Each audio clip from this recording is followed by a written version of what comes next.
I feel like I wonder if people are going to try and adapt maybe the Iron U strat a little bit more and try to really just bulldoze hide lines more now. That's been more of a common thing lately. Yeah, yeah. I mean, let's take a look at this board and we can maybe analyze those lines and see which ones are going to be those high priority lines. And I mean, right away, I see Worm Face. That's kind of one of those squares that you see and you go, Yeah. okay, I want to do that quite early, especially it being on a corner as it is. But Yeah. I also see 3 unique seals, which is also kind of a rush square. When it's 4, it's less of a rush, but 3 is very, very easy to do. So we could see players going in both directions, especially with like 3 Abductor Virgins if you wanted to go to Volcano Manor for that as well. Mm-hmm. A lot of Mount Gelmir on this board I'm seeing with the Altus Plateau Heroes Grave as well. What do you think that we'll see out the gates here early on? There's a lot of rush here. I mean, we've got 2 caves top right, Warm Phase top left, unique seals bottom left. So there's a lot of different ways to go about this. Omen Killer bosses is also not that slow. This whole board is a lot of rush. We got friendly NPCs row 2. We got Tibia Mariner center square. That's not bad. Like 2 Tibias is pretty damn fast too. So I'm honestly not sure. Either we see a Worm Face rush here or we see a Tibia rush would be my guess, or caves. Those 3 I think are the highly contested squares here. And we're going to either see somebody sacrifice early game here, not go for Torrent, and instead go for Soldier of Godric cave into Bofa cave to get that corner square immediately.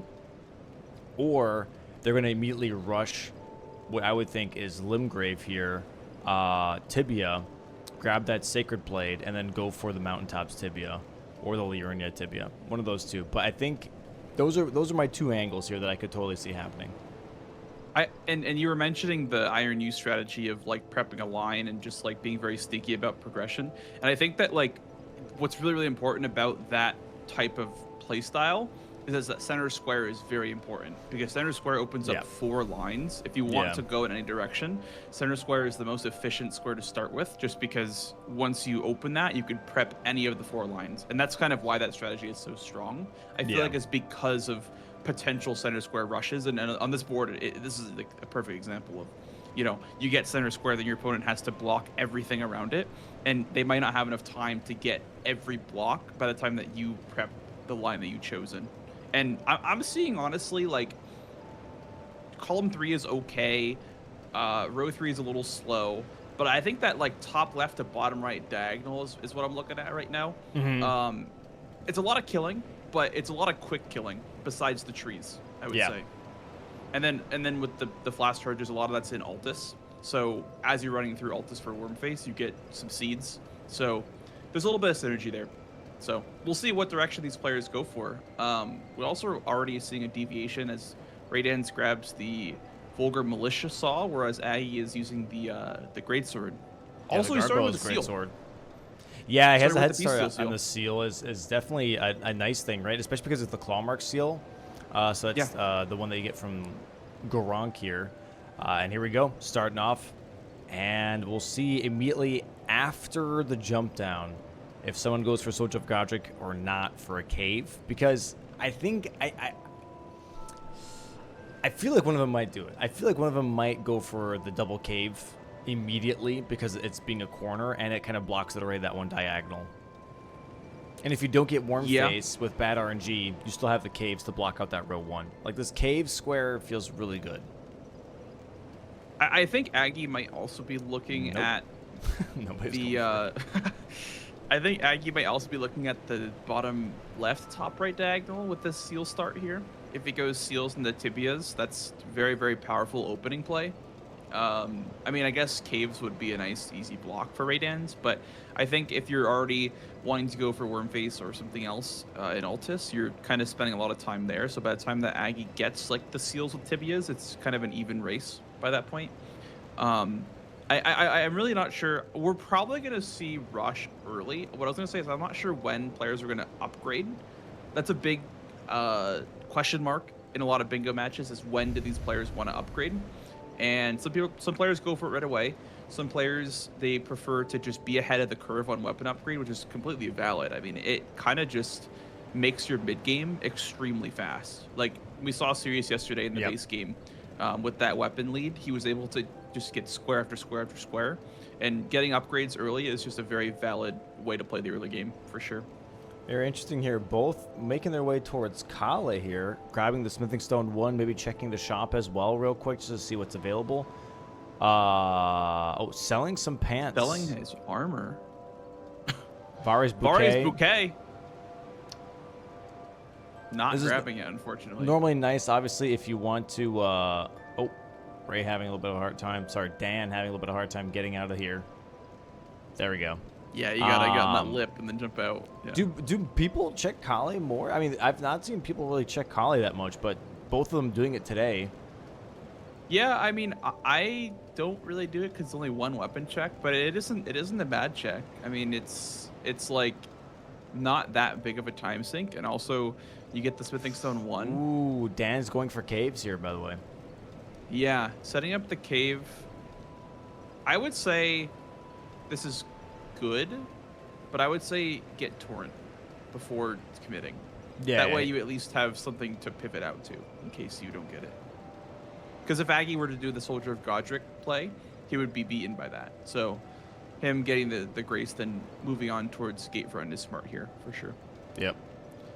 All right. Do we do a Greatsword check, by the way? I mean, Gargoyle Greatsword is really not that bad. It's not the Black Blade one, so it doesn't have a somber setting, but a smithing setting to it. But it's pretty solid from what I remember. It's a Greatsword, so the moveset's solid, but... Beyond that, I mean, I believe V-Sweat says he's a big fan of the Ash of War. The Vacuum Slice, yeah. Yeah. I like it too. It's pretty nice. I don't know what the exact poise damage is on it, but it feels really nice for range damage. Aggie, by the way, going right to Altus, moving towards the Omen Killer Cave. Probably going to grab that and then grab the Seal. I would expect a Seal Rush from Aggie. It's a pretty common first square from him, just because, like, I don't know. I don't see many players do it, but whenever I see Aggie start with the Seal, I kind of expect him to rush it. And Dan here gets the Gargoyle Greatsword, the exact same one that Aggie has. So that's kind of funny. Now they're on even footing. Yeah. I think the one that Raydans got was the Smithing Stone one, just like the regular Gargoyle Greatsword, not the Black Blade. Yeah, they both have the normal one now. Correct. Yeah. Yeah. Yeah, so Aggie's going to set up this Omen Killer square, by the way. Looks like Dan's going for Balk here. He's going for friendly NPCs. Good damage on the Ash of War there, the Spitting Slash. That's not very good damage. But gets it. He does get Balk.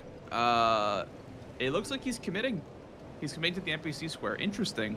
Not the first square that I would have maybe went for. Same. Just because I feel like there are other priorities, but I guess because he has the Cave Grace, he might pivot into that right after. And then we'll probably see him go for upgrades or something. Good jam on Vare. Yeah, the nice bleed proc there. There's a second NPC kill already from Dan.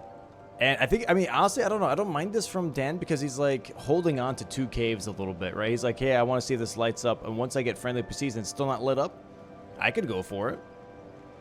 Yeah. Why not? Yeah. But yeah, Seal's being rushed here from Maggie. I guess, what will be the third? Oh, I guess he round started table. with one round table. Yeah. Yeah. I guess that's why 3 seals is so powerful. It's just because you can start with one, and then round table counts. So it can be very interesting. fast.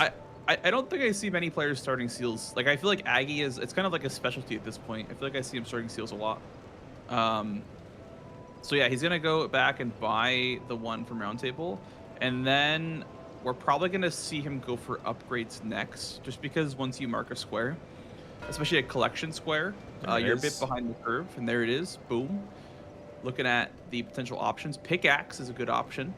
There it is. 3 and 3 on the NPCs as well for Dan, by the way. Yeah. Yeah, pickaxe seemed like the best thing in there. Ooh, Dragon Hunter's great katana from Yura though. That's a big pickup. Huge. That's big. And that's why doing the square this early on is actually kind of worth it, right? Because then you get to have a serious weapon check here with katanas from Yura. Yeah, I mean, it has a steep requirement of 20 dex, but the reward is plenty worth it. Yeah. It looks like Dan is going to be finishing out the cave that he set up, by the way. Really nice to block out that diagonal right away. very good heads up play from Dan, not holding on to it much longer. Because Aggie did mark seals, he does kind of have to respond to that because this line is so fast. However, I feel like Tibia is definitely the square to contest for both players at this point, because it kind of blocks out both their lines if they're, from the opponent's perspective, because for Aggie, it blocks out the column 3, and for Dan, it blocks out the diagonal. So I feel like Tibia Mariners may be contested like pretty soon here. Do you think from Dan's perspective, it's maybe because, well, he just marked NPCs a little bit after seals, so maybe Aggie has a little bit of a jump towards that Tibia, so he doesn't want to go for that one? Yeah, I mean, they're also both +0, so like it's not easy to just go kill 2 Tibia Mariners. So right. Aggie here getting some upgrades. I don't know what his first killing score is going to be, but I think he might be in the same mindset where he's thinking like, okay, I need to get myself upgraded, and then I can maybe look for something like a Tibia Mariner. And it looks like he's going towards the Altus one. I don't know if he's actually going to commit to this one or if he's just going to gain the Grace over here, but this is largely indicating that he is going towards the Altus Tibia, which also on the way to it, you can grab yourself. He goes down to Lane Dell Soldier. I think he wants to try and fight the Lightning Grease for the Virgin Abductors. Yes, that's on the board. That's what I was thinking. But that's not Lightning Grease, I'm pretty sure. No. I don't know what's in that chest, but it's definitely not Lightning Grease. This might be something that he knows that we don't, though, because I have never actually checked that item before. I think that's just a shield, isn't it? In the 2 big chests, there's a sword and a talisman, but I don't know about that little chest over there. Yeah, the grease is right here. Lightning Grease is in this camp right here. Yeah, right here. Maybe that's what he's looking for. Yeah. You got the grease, that's for 3 Virgin Abductors. You could actually do that square on +0 if you had like claws or something like that that can hit quickly. There we go, there 2 caves. 2 caves from Dan, blocking out the diagonal right away. And now we see him port to Liurnia, presumably for weapon upgrades to go towards that shore merchant, just like Aggie did. There's a lot of rush on this board. There's 2 imbued sword keys as well. I know. There's a lot. So much rush. There's a lot on here. It's actually a little stressful for sure. +7 at the very least here for Aggie now, right? With the claw mark seal here, should be really easy to upgrade. Doesn't have enough money though. Might have to look at selling something else on top of that. Not really worth selling anything. Might just have to go upgrade or just deal with a +4. Yeah. I mean, that's kind of the penalty of not grabbing money early, is that you just kind of don't have any to upgrade, especially if you buy stones. Yeah. I wonder which weapon he'll use. Fast-hitting weapons are usually better for this fight, especially with Lightning Grease. But all he has is the Gargoyle's Greatsword, so I assume that's what he'll use. Yeah, I think that's what he's going to be using. That's good enough. Here. Yeah. He can grease it, so might as well send it. But +4 is going to be a little slower. I don't know if Virgin Abductor is. I mean, it's a corner square, sure. I guess Tibia just seems so big here. I don't know. I would say Tibia is for sure the square that will put the player in the respective lead. For Raydans, it pushes his column 3. For Aggie, it blocks column 3. And it just develops the other diagonal and row 3. It's a very feel-good square. Especially 2 Tibia Mariners, not a big investment. You could just go for the one in Liurnia, which one, that one's pretty quick to go for. And then maybe the one in Altus or the one in Mountaintops if you're feeling brave. But it looks like Aggie's going for the Abductor Square. Gonna block out that row 2, hopefully. Not bad damage, honestly, for +4. Oh! Gotta be careful, though. You gotta be careful. Be extremely cautious. You gotta be careful. Yep. Oh, these Abductors. Yeah. They don't like playing. Oh, got staggered. That's that huge. Lightning damage is doing some crazy work for +4. Oh, and he gets grabbed. Okay, this is not good. Oh, he has 1 HP. And he has 1 flask. Wait, he lived. Yeah. Check him, PC. You gotta spam the buttons. Oh, the dogs are here now. Oh no! If he goes too far back, he might get dismounted because of the Anastasia invasion. Oh my God, this is not good. This is not good. And the lightning grease is just worn out. If he can get this one and then maybe climb the ladder and come back later, that could be grab the Somber 6 here. Yeah. A play. Yeah, grab the Somber 6. Oh my god, he's grabbed dead. Again. Youch. He's gonna I think the one thing to keep in mind is that the Virtue Abductors can hurt each other. It's really hard to mess with, but they can hurt each other. Yeah, they can team kill pretty easily. I think actually that's how we got a stagger. I think one of them just like bopped him. Just hit the other one. Wow. That's definitely tough, right? That's a huge time loss. One Did he get lightning the one? grease. No, he didn't get a single one. He did not get the one. Okay. Yeah, that's pretty tough. Dan here setting up this Dahogakuka, by the way. Yeah. He's in Halleck Tree, getting some money. I wonder if either player will stat dump the 30 int, by the way. I didn't see the starting class stats, but 30 int, especially on a board like this, feels kind of scary considering how much like rush there is. So you're not going to really have a lot of HP for a while just because the bosses you're killing aren't going to be worth a whole lot. So I wonder actually if either player will go for the stat dump. Looks like Aggie's going for the Moon of Noxtella setup. Makes sense. Instead. Not a bad idea, right? You get some money, you get some stones. It's not bad. Yeah, I mean, I don't hate this at all because Aggie has a +4 weapon, so that Scarab won't take very long to kill at all for the 6 stone. Yeah. I definitely had moments where I get up there and I'm not upgraded. I'm like, oh, I can't actually like take out the Scarab. But Aggie here cutting his losses on that Abductor Virgin play, and luckily has another out for himself. For Somber like a 6, Somber 7, Somber 8. Yeah. So it's always good to have all the different routes memorized for setup, just because if one thing gets cut off from you, you at least have other avenues to get your stones from. Right. Instead of just tunneling on the Abductor Virgin Square because you have to go there for a Somber 6 or whatever. Like, it's good to have backups for sure. Yeah. Dan here going to, I don't know if he's going to be it's +4, +12, I think. Looks like he's going to be +12 / +5 Somber. And then he might start going for some killing squares, I would imagine.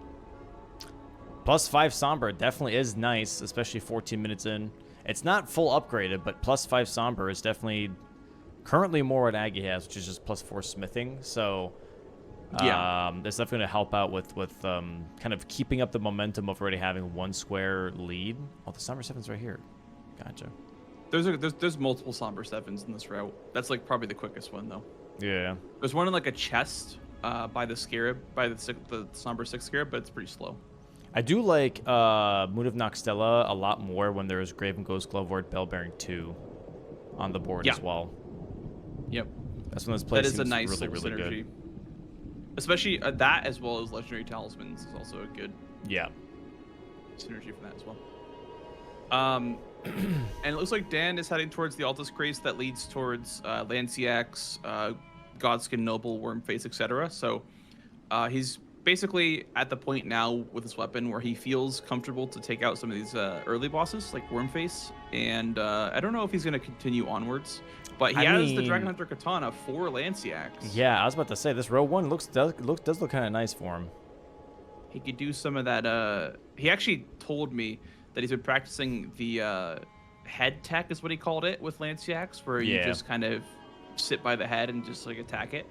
We'll see if Dan wants to do this nice and early, because like you said, that row 1 is pretty scary for Aggie if he is forcing something like Vike. So yeah, especially this early on. So we'll see if Dan commits to the line. Honestly, it'd be a good pressure point at least for the early game. And okay. You got past the boulder. Very nice, very nice. How much money do you think? Do you know off the top of the dome here? How much money is in Moon of Noxtella, like pickup wise? Because how many rune 10s, I guess? Oh my god! And Dan gets sandwiched with the earth and a worm face. Absolutely pancaked. I would say I think there's 6 rune 10s or 5 rune 10s, so it's 25,000, I think. That's pretty good. There's an extra pickup. Aggie went to the left when he went up the elevator and grabbed the Somber 7. He went left past the chicken jockey enemy, and then there's like a pickup right there for another rune 10. So there's like 25k over there. Damn. Pretty good stuff. Good RNG here. Yep. I would. Oh, it's like the back swipe, the back end of the attack hits him. I would R2 here over using the Ash of War on Wormface personally, but there it is. Moon of Noxtella right now for Aggie. Gets stabbed in the butt, but gets the. Doesn't matter. Gets the square. Gets the talisman. That's all we're here for. Yep. Which tells Ray, or sorry, Dan, like, hey, I'm not contested on this. I can take my time. I think this will alert Dan though that Aggie is +8, or he will be +8 very soon, because this setup route does give you all the stones that you need. So I think Dan getting pancaked again. The Tree Guardian was like staggering him, so he couldn't roll in time. He got frame trapped. Oh, that's my tough. Goodness. What is the Altus Plateau Cafe serving today? Pancakes with a side of Wormface? Coffee. Oh. With Wormface creamer. Pause. Okay. Jesus Christ. Yeah, anyway. So now we're like setting up weapons, right? So the question is, for Aggie, like, are we sticking with this Gargoyle Greatsword, or are we going to be using the pickaxe? Right? Pickaxe generally I would prefer with the Great Hammer moveset as well as the full pierce. I don't know. I guess Aggie's gonna be grabbing the. No, he's a 6. Never mind. I was gonna say he's gonna have the stones in the Celia tunnel, but for a Somber 5, I'm not very impressed with Dragon Hunter's Great Katana right now. Yeah, it's a little awkward. There it is. They got it though. I had to refresh him here. There is Wormface down, and Dan. I almost slipped. I almost said Ray. Dan grabbing the seed here by the Windmill Village. Another seed towards the 10 flasks. He's gonna also probably make progress towards. Never mind. I was gonna say he's gonna maybe make progress towards Godskin Noble for a possible Lanciax in the future, but just pivots out. Center square still being up kind of surprises me, to be honest. But there are other things that are worth contesting right now. I think Aggie's grabbing an imbued sword key, so that'll be one towards the imbued sword key square. He completed half of a square, and now he's going to be heading up towards Celia. He's going to grab the seed right here, I imagine. Maybe even grabbing a stave or two. We will see. Yeah, there's a lot of different synergies all over the board right now, but none of them going for Tibia just is kind of baffling me at this point. It's a little surprising. I will say 2 Tibias is a little bit of a travel square, so I don't think it's that outlandish, but I think it might be a bit of a game of chicken where both players think the other's ahead on it, because they keep marking squares, right? So the other one's like, oh, but he's ahead on this. Oh, but he's ahead on this. Right. So nobody's actually going for it because they think the other's probably ahead. It's probably like, oh, I just marked 2 caves, so he's probably working on Tibias, and he marks Move Noxtella. It's like, oh, okay, well I'm on Wormface right now. And then Aggie's like, oh, I just marked Moon of Noxtella, so he's probably on Tibia. And then he marks Wormface. He's like, oh, well, he did Moon of Noxtella before, and I just finished Wormface, so he's probably on Tibia Mariners right now.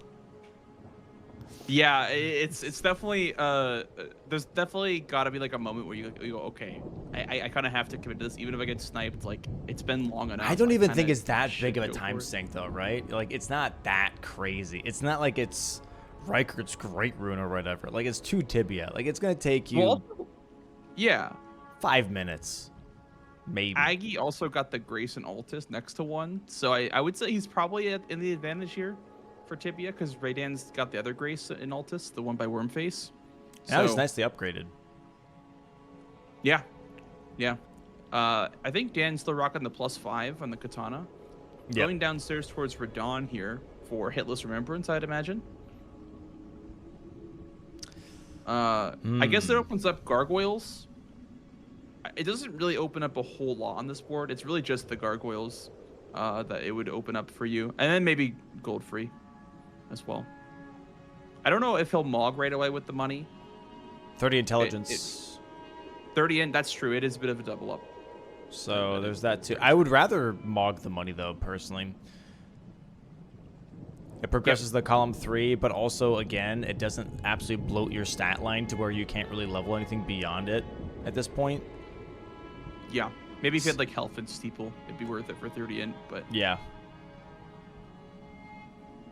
Looks like Aggie is moving towards Third Church, by the way. That's telling me that he wants to go for tibias because there's one there by the Turtle Talisman. Yep. So I think he might be sending it on the center square. He might be saying, okay, it's been long enough. It's enough playing around. It blocks out all Dan's lines. Nice bleed proc here. I mean, I guess it blocks everything besides the row one. Uh-oh. Yeah. Alexander jumping in, diving, dive bombing. This is why I stopped summoning Alexander, because he just gets in the way, dude. Yeah, I usually summon Okina and then the other two melee ones. Yeah. Alexander just gets in the way. He has one like good super punch, and that's pretty much it. Yeah, but I've seen that super punch stagger him at the complete wrong time. I'm like, I love you, Alexander, but that was the worst timing ever. Super punch. There it is, hitless though. There it is. For Dan. Very nice. Big. And he could Memory of Grace now. Yeah, I mean, he's using the money, so I would imagine that a Memory of Grace is coming here. Probably level a little bit first. Yeah. I would say that, like, this might not be the most contested play. If it was, like, center square, like a diagonal or something, he might have, like, mocked right away, but you could probably get away with leveling here. You could comfortably assume that Aggie's not contesting this. Okay. Oh, he is starting to level. He level. Oh, okay. He didn't level. Okay.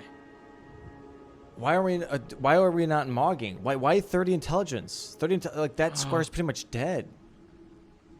It blocks out both of Aggie's lines. What do you mean both? There's well, only one. I guess yeah. There's only one. But it blocks a line. 2 and it progresses. Yeah. Come on, just Memory of Grace, Dan. Don't. Oh my God. He's kind of laughing to himself. With why is he so committed to 30 int? I don't understand. Did he level the? Did he spend the money on the levels? Oh no. Okay. No, he still has it. Okay. I hate that whenever players will like commit to the square, they'll level to like 22. I'm like, you know, it just scares me. It scares me. Yeah. No, I feel that. There's Aggie's first tibia, by the way. Ooh, looks like Aggie's prepping the row 3, by the way. He's kind of shadow prepping that. He has one imbued sword key, one tibia. If he gets 30 int before Dan, and then he'll be forcing Dan into 3 gargoyles. So again, we're seeing the going quiet strat kind of coming into play here. Now, unfortunately, Dan is choosing to 30 int over Memory of Gracing, but I think Aggie's under the assumption that because Dan didn't 30 int right away, he doesn't want to. That's why he's kind of prepping this line still. So we'll see. Probably gonna be grabbing more money. So Dan here actually grabbing Mountaintop's money. I'm assuming just to hit that 30 intelligence. I still don't like this. I really don't. But because he has Raydans dead, so 3 unique gargoyles and Blackblade Kindred here is way better of a block than 30 intelligence, and you don't waste your stat line. Yeah, I feel like mogging is almost always a better option just because money comes back, whereas levels don't. Exactly. Yep. So. Does he get the... Yeah. Oh, he misses the charge dart too! So now he has to deal with all the skeletons near Tibia as well. This one is always pretty concerning to fight for me. Just because, like, the big skeleton, the way he, like shoves you with his elbow. Sacred Blade not putting in a lot of work here. This is a plus 20 greatsword. Decent damage, though. Definitely very decent. Yeah. And the good I thing think here... you see the difference with Strike. Ah, okay. The good thing here, though, is also with Sacred Blade is that once you hit a skeleton and it dies, it's dead forever. It doesn't, like, bounce back. You don't have to hit it again, like its corpse. Yeah. There it is, though. There's Tibia for Aggie. Which will tell Dan, honestly, that dumping 30 in is a block. You know, it'll block this row 3. Yeah, I guess. But gargoyles. And there it is, 30 in. I mean... I guess if you're Dan, you have the stat line for your Dragon Hunter's Katana. You don't really need more stats, I guess. Yeah, but gargoyles. Gargoyles, yeah. Yeah, that is a square that he could go for. I mean, it still blocks the row 3, but column 2. You know, like going for 30 intelligence doesn't really. It's a pure defensive play, and like what you want to do for a lot of bingo is you want it to be defensive and offensive, right? That's the way to dance on the board. Is like, okay, I can block with gargoyles, but I still get something out of it, which is column 2. Whereas 30 intelligence is like, I'm blocking. That's it. You get nothing else out of it, and on top of that, you're ruining your stat line. Like, it's almost a double negative in that regard, right? Having a little bit of eraser on virgin abductors now. That's why I'm not a big fan of the 30 intelligence play. Whereas Memory of Grace, it progresses your column 3, and it also blocks or starts row 4 if you need to. You know, I don't know. I mean, I guess what Dan is thinking is that he doesn't want to deal with that line threat, even if Gargoyles is a better block. He doesn't want to be put in a situation where he has to rush for that once Aggie gets the imbued sword key and then 30 in. I think he doesn't want to be in a situation where he kind of has to go for the block there on the Gargoyles, even though he's ahead. Sure. Like, it's just a little rough. Sure. Oh, the damage here. I do think this might be Aggie's. Oh, he gets pizza sawed. Dan has lightning, and even though he's less upgrade level, I think the lightning can stagger easier. So there's a stagger. Might be faster. And it also looks like depends. Dan's going for the faster route, which is to go for this one first. Oh, but that's gonna die. Oh, Aggie got his first one already. Aggie 1, Dan 0. All right, 1-1. Okay, 1-1. Yep. But this grease is about to wear off already. Yeah, that's true. Oh, Aggie taking some hits here too. Rolls the oh my god. Oh yeah, look at that damage. No, Aggie's gonna get a lot this. Of damage. Yeah, that's Sacred Blade, man. This is Dan's second. I don't know why Dan is going for the Halberd moveset. I feel like the Greatsword moveset would have been better, but here we go. Both having stall moves on both screens, but yeah, Aggie there goes ahead. The grease. Aggie ahead by 1 right now. Yeah. Oh, he's switching to his Dragon Hunter's Great Katana now. A little too late because Aggie is about to get this kill. One more Sacred Blade and R1 should do it. Bang! There it is. There's the snipe. Yep. 5-4. Big play from Aggie setting up that column 2. And like you were saying, like the column 2 is now developed and the row 2 is blocked. So like you were saying, the bingo is a game of offense and defense. Plays that can both block and develop are the strongest plays. And right here, Aggie doing just that by blocking row 2 while setting up his column 2.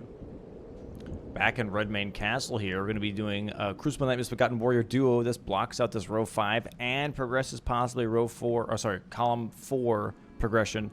Blocks row 5 here for Dan. Not a bad idea, right? Still 100k Memory of Grace on the board.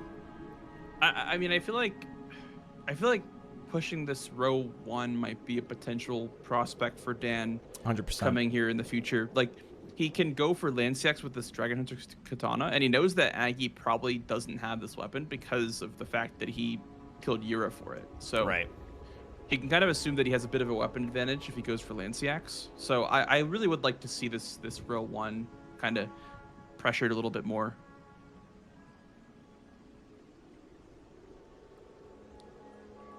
Looks like they're both in Liurnia. Dan heading towards the tree over here, the Air Tree Avatar. I would like to see him grab the Grace for the Albinurk Village as well. There's like a little gazebo around here where there's a Grace that you can grab for progress in the Halisher Medallion, which also is in that row 4 with the tree. Right. So that would be nice to see, just to have a little bit of extra progress. But I mean, that converted Tower Grace is also quite close to the Albinurk Village as well, so not too bad. It's really interesting to see what they're planning on doing right now, because I feel like Omen Killer bosses should be showing up here very soon for either Aggie or for Dan. Yeah, especially considering I think what we're seeing right now. 2 is now building. Yeah.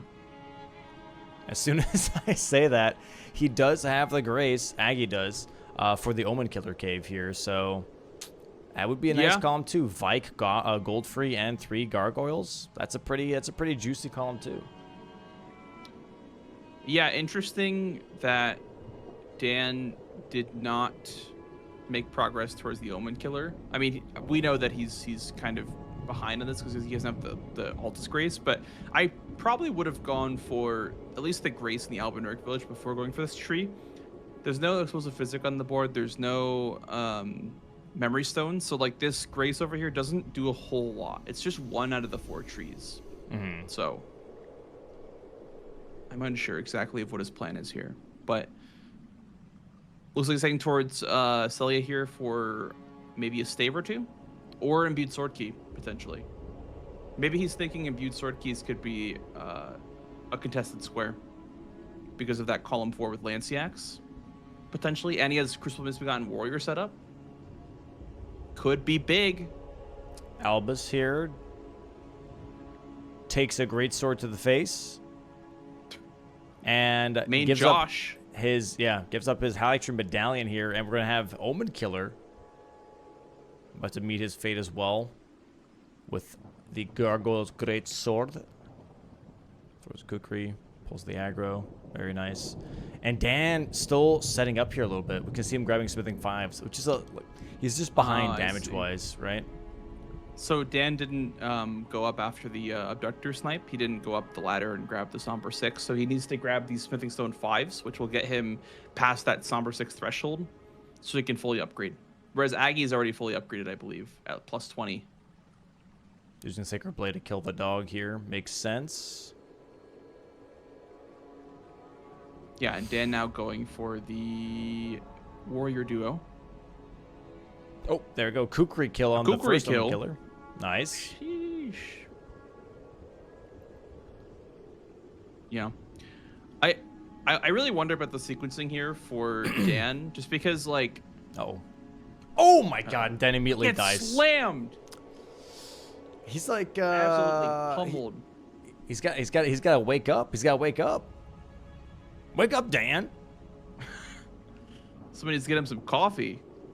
I have that, dude. First game of the day, man. Like, my fingers are cold. Like, I get it. You need to do something. You know, I don't know. Do some. Yeah. I like to. What's that called? Finger raving or something. I don't know. Yeah. Gloving, I think. Yeah, gloving. Yeah. Just some gloving. You get your hands going. Yeah, that could be a warm-up routine of one of these players. That could be the secret as to why Tom is so good as well. True. Yeah, secretly Tom is just... That's when he has his VTuber thing up, because he's in the background just... just warming up, dude. Dan here, halfway through the phase 1, just chunking the Misbegotten Warrior, even at +5, just because of that, like the mini staggers that you can get with the Great Katana moveset. And that's Misbegotten Warrior down. Very fast. Aggie working on his second Omen Killer boss, correct? This is like he already did the first one? Yep. Yeah, so once the Miranda's dead here, this is big damage. Like, dude, Sacred Blade is so good for the base game. It really, really is.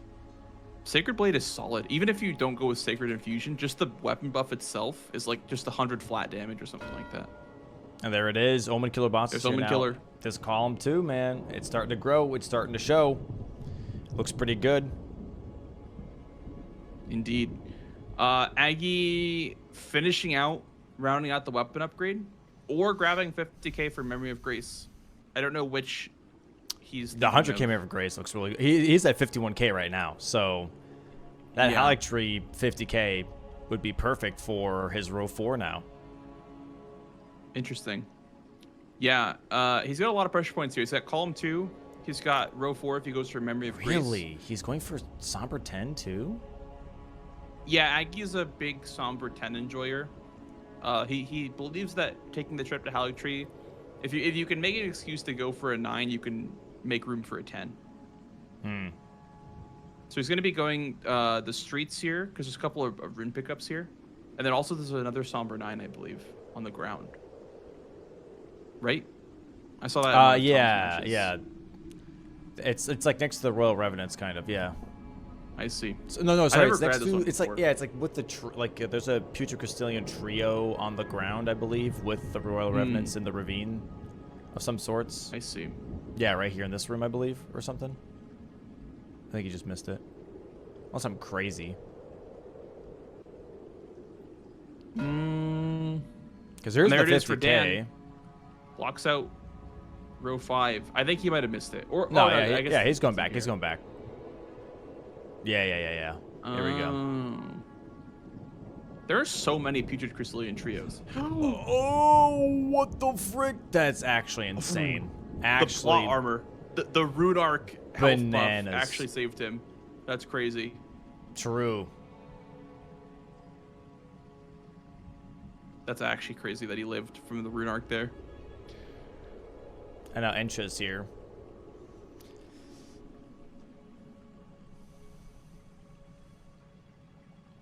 Encha is not happy that Aggie took out Albus. So is Encha like Gideon's son, or like why is he? Is he a sellsword? I don't understand who Encha is. He might just be a LARPer, you know? Cause like he's pretty much doing the dirty work for Gideon, right? Yeah. And he kind of stands there back against the wall, just kind of like he looks all cool and calm and collected. Yeah. But secretly, we know he's worried. He's worried. He's worried that the tarnish will just come by. Dude, that's kind of a funny skit. Like, imagine like you're Encha leaning up against the wall, and like Gideon's like, "That's your target." Whenever they find a Halitron medallion, that's your target. And every single time they come back to Round Table with like a bigger weapon, bigger stats, just like more yoked out, you're like. He's getting fight that guy. He's getting too strong. Can you stop upgrading? I don't want to, relax.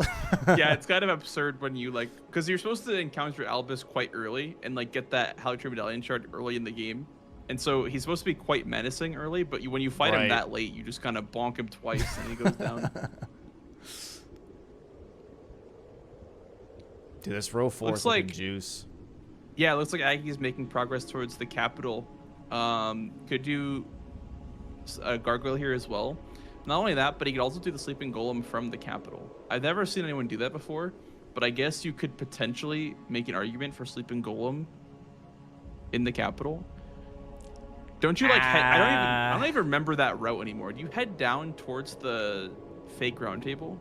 Yeah, you go fake round table and you go all the way to the right where there is the like Lanedale Knights, and then you just go up and there's going to be like an elevator.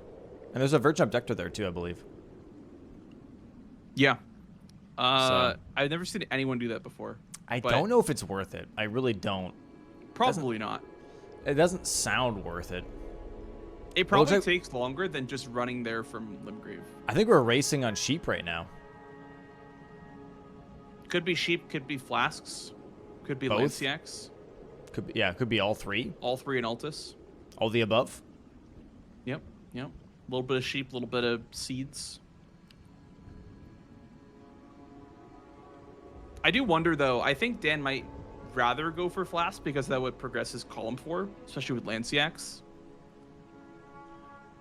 So I wonder if he's going to prioritize flasks here. Or the sheep. Both kind of in sync, heading towards the Lanciacs. Aggie a little bit ahead here. Pretty tight, yeah. I do think when it comes to Lanciacs specifically, Dan has the edge here. But if we're just doing sheep, which I think is what Aggie's going for, Aggie's got it. Yeah. Yep. It looks like Dan is also going for sheep and or Lanciacs, which is very interesting to me, just because I think seeds is a more important block for the row 4. I was just about to say that, yeah. I like seeds here a lot. Yeah. Again. This might be another snipe, unfortunately. Never mind, Aggie's grabbing money. So now it's back to even. Even Steven. Yeah, why? And grabbing the sacred tier over here as well. Dan is ahead. Dan's now ahead on sheep. Now it'll be down to who can roll into the sheep more efficiently and count at the same time. Oh, Christ.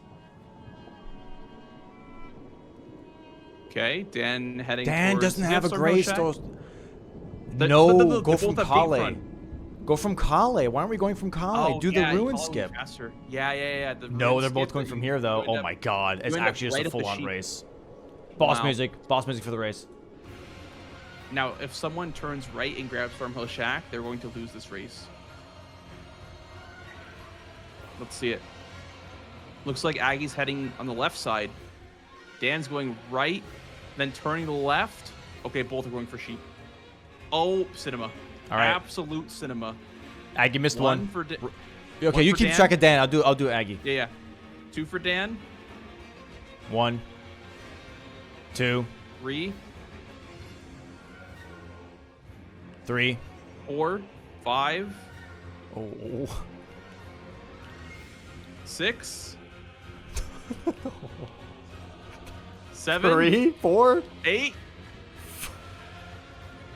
I think Aggie's 9. cooked. He needs one more. No, yeah, he's got There it. it is. 10. He's got it. Jesus And Christ. Dan wins the race. That's crazy. Aggie going for the sacred tier actually lost him the race. That's crazy. Oh my days. That's crazy. And now Dan's gonna grab the sacred tier, the seed, probably the second seed here from Roderica.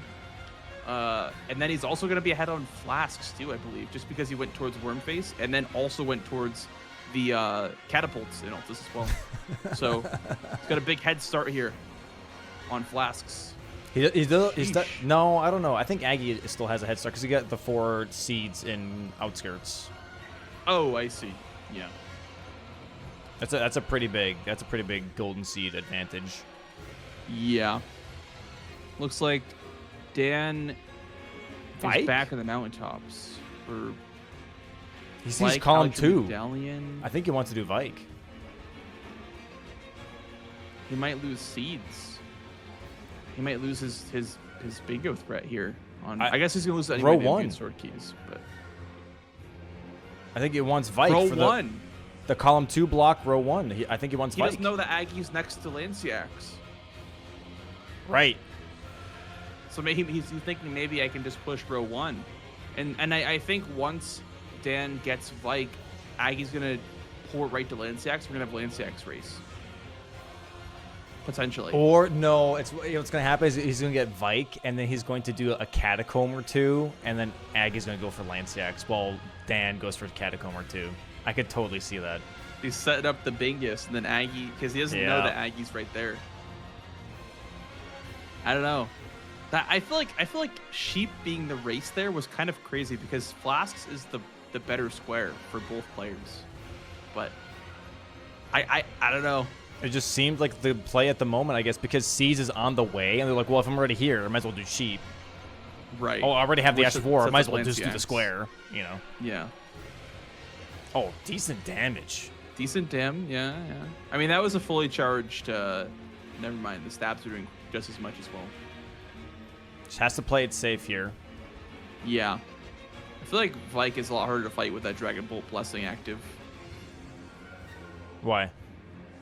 I don't know exactly what it does to him, but I'm pretty sure he jumps and he rolls and dodges more with the Dragon Bolt Blessing. Really? Maybe, I don't know. I don't know exactly if that's true, but it feels like it's harder to fight him. Tinfoil hat on for this one, boys. Dragon Ball Blessing makes AI freak out. That's crazy. I was gonna say, I think the blessing only makes it so it reduces lightning damage, right? It also reduces your equipment load, but it actually increases lightning damage taken. Wait, what? Oh. Yeah, it Disimbued sword increases keys. lightning damage taken, and it trades that for equipment load percent. I'm pretty sure at least. I thought it increased resistance for lightning, Can specifically we get just any, lightning. Can we get any confirmation knowers? here in chat? Yeah. Any experts? Any Dragon Bolt Blessing experts in chat? Yeah, who the hell even uses that? It's in the DLC shop.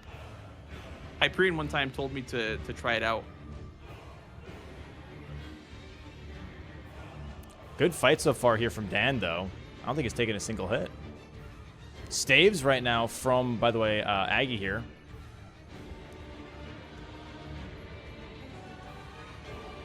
Oh, just stop the Storm Assault here. Has to need Needs to hit 2 more R1s here to kill Vike. Almost on the brink here. 2 running R2, 2 running R1s will do it. Bang, bang. There it is. Boom. Vike is dead. Vike. And now there's row 1. Extra juice. Going right for Lanceax, probably. Extra juice. And we get good armor Also, my sources here. have confirmed and verified.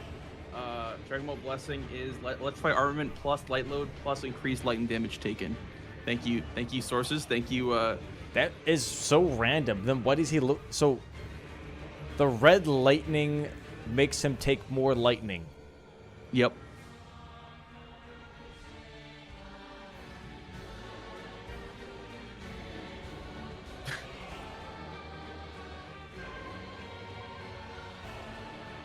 Yep. Okay. Thank you, Dragon Ball Blessing experts. I appreciate you guys' insight and knowledge. Looks like Dan here is heading towards capital outskirts for those seeds, by the way. Makes sense. Makes sense. And Aggie's going for Lanceax, like you said. Like you said, you predicted it perfectly. Dan was not going to go for Lanceax, and Aggie was going to get it. And here we are. Well, I don't know about get it. I say he was going to go for it. Those are 2 very different things. But he does have a good Lanceax fight here starting into it. But that Sacred Blade still Dude, that's doing good work, damage. That's good damage. Very good damage. I wonder if he'll try to stay by the head. Oh, the headshots with the Sacred Blade. Again. Blade. Fantastic, dude. Wow. And this is Senesax's halfway weenie cousin. No aftershock lightning. Just it's crazy. Oh. Yeah. Uh-oh. That's a crazy freeze shot. Bravo. Twitch. Okay. Okay. Moments before disaster kind of moment. Blade. Let me refresh him.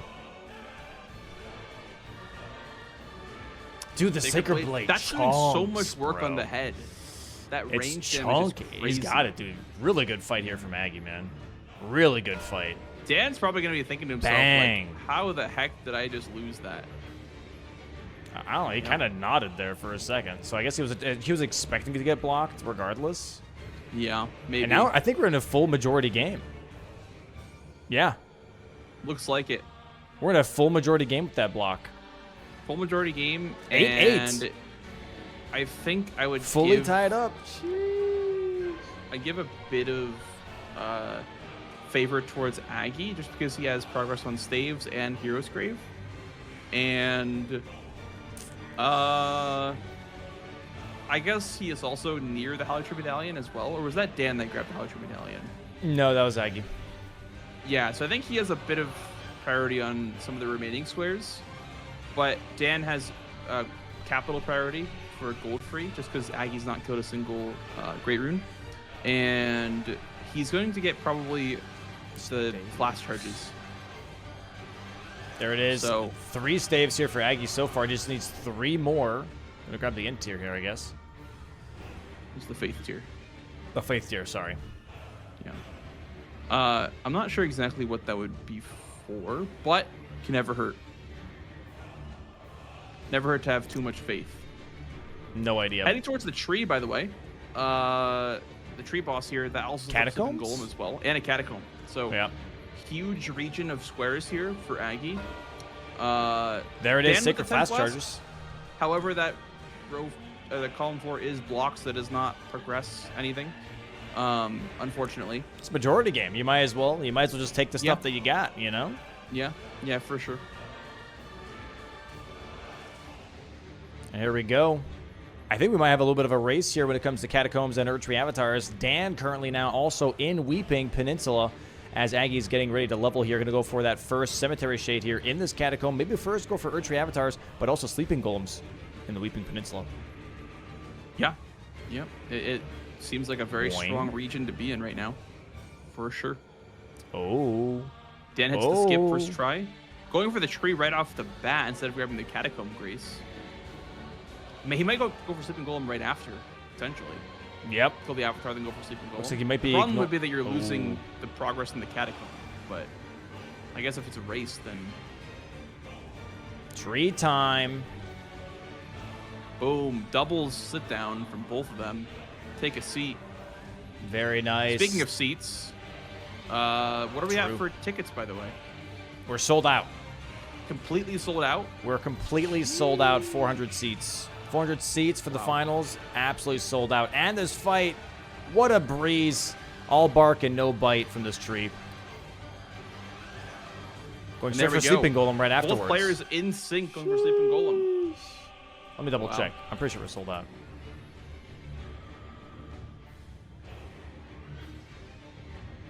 Yes, we are. We are sold out. Yeah. Wow. 400 seats. Those two Archery avatars took the last seats, unfortunately. Yeah. Big trees. They need like 4 seats apiece.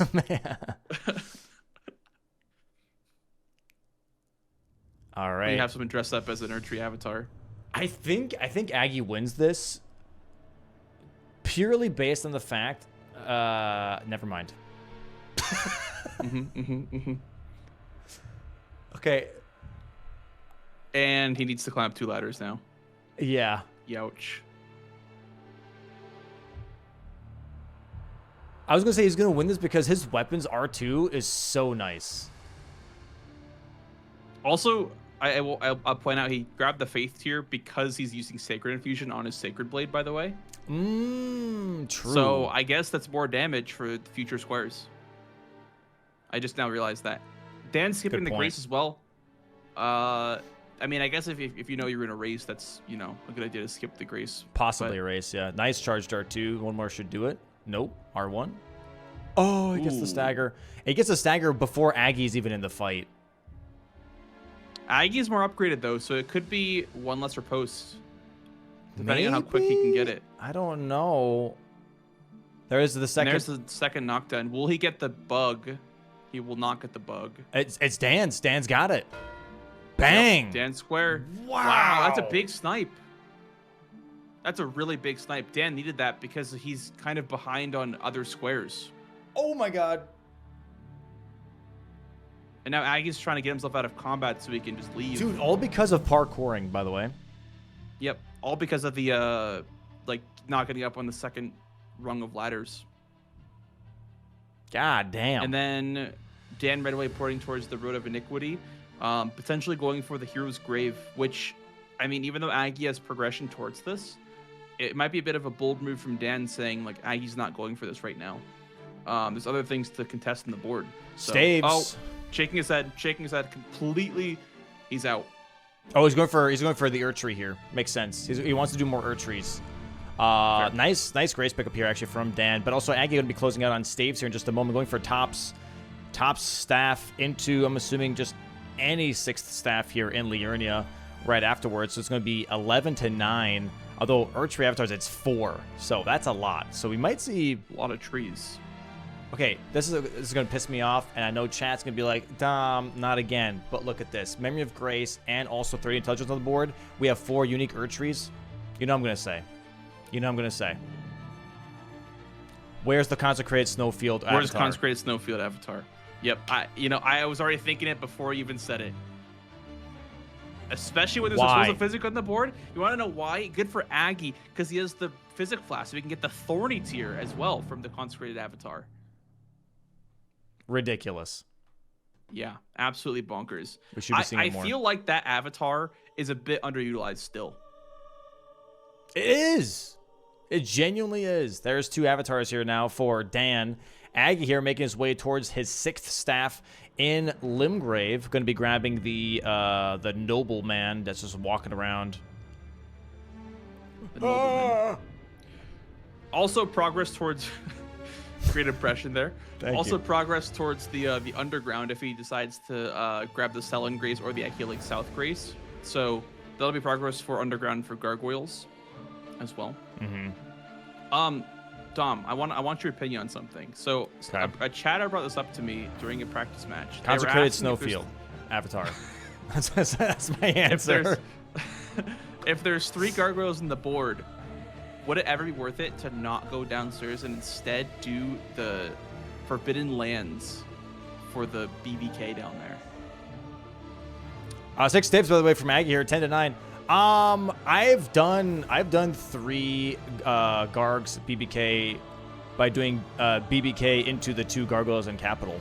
personally. Oh yeah. I guess you could just do that. Yeah. I did that versus Tom, and I was hoping that he would think that I was downstairs, and he did think it, but he was so far behind that he didn't go for my bluff, and I still lost.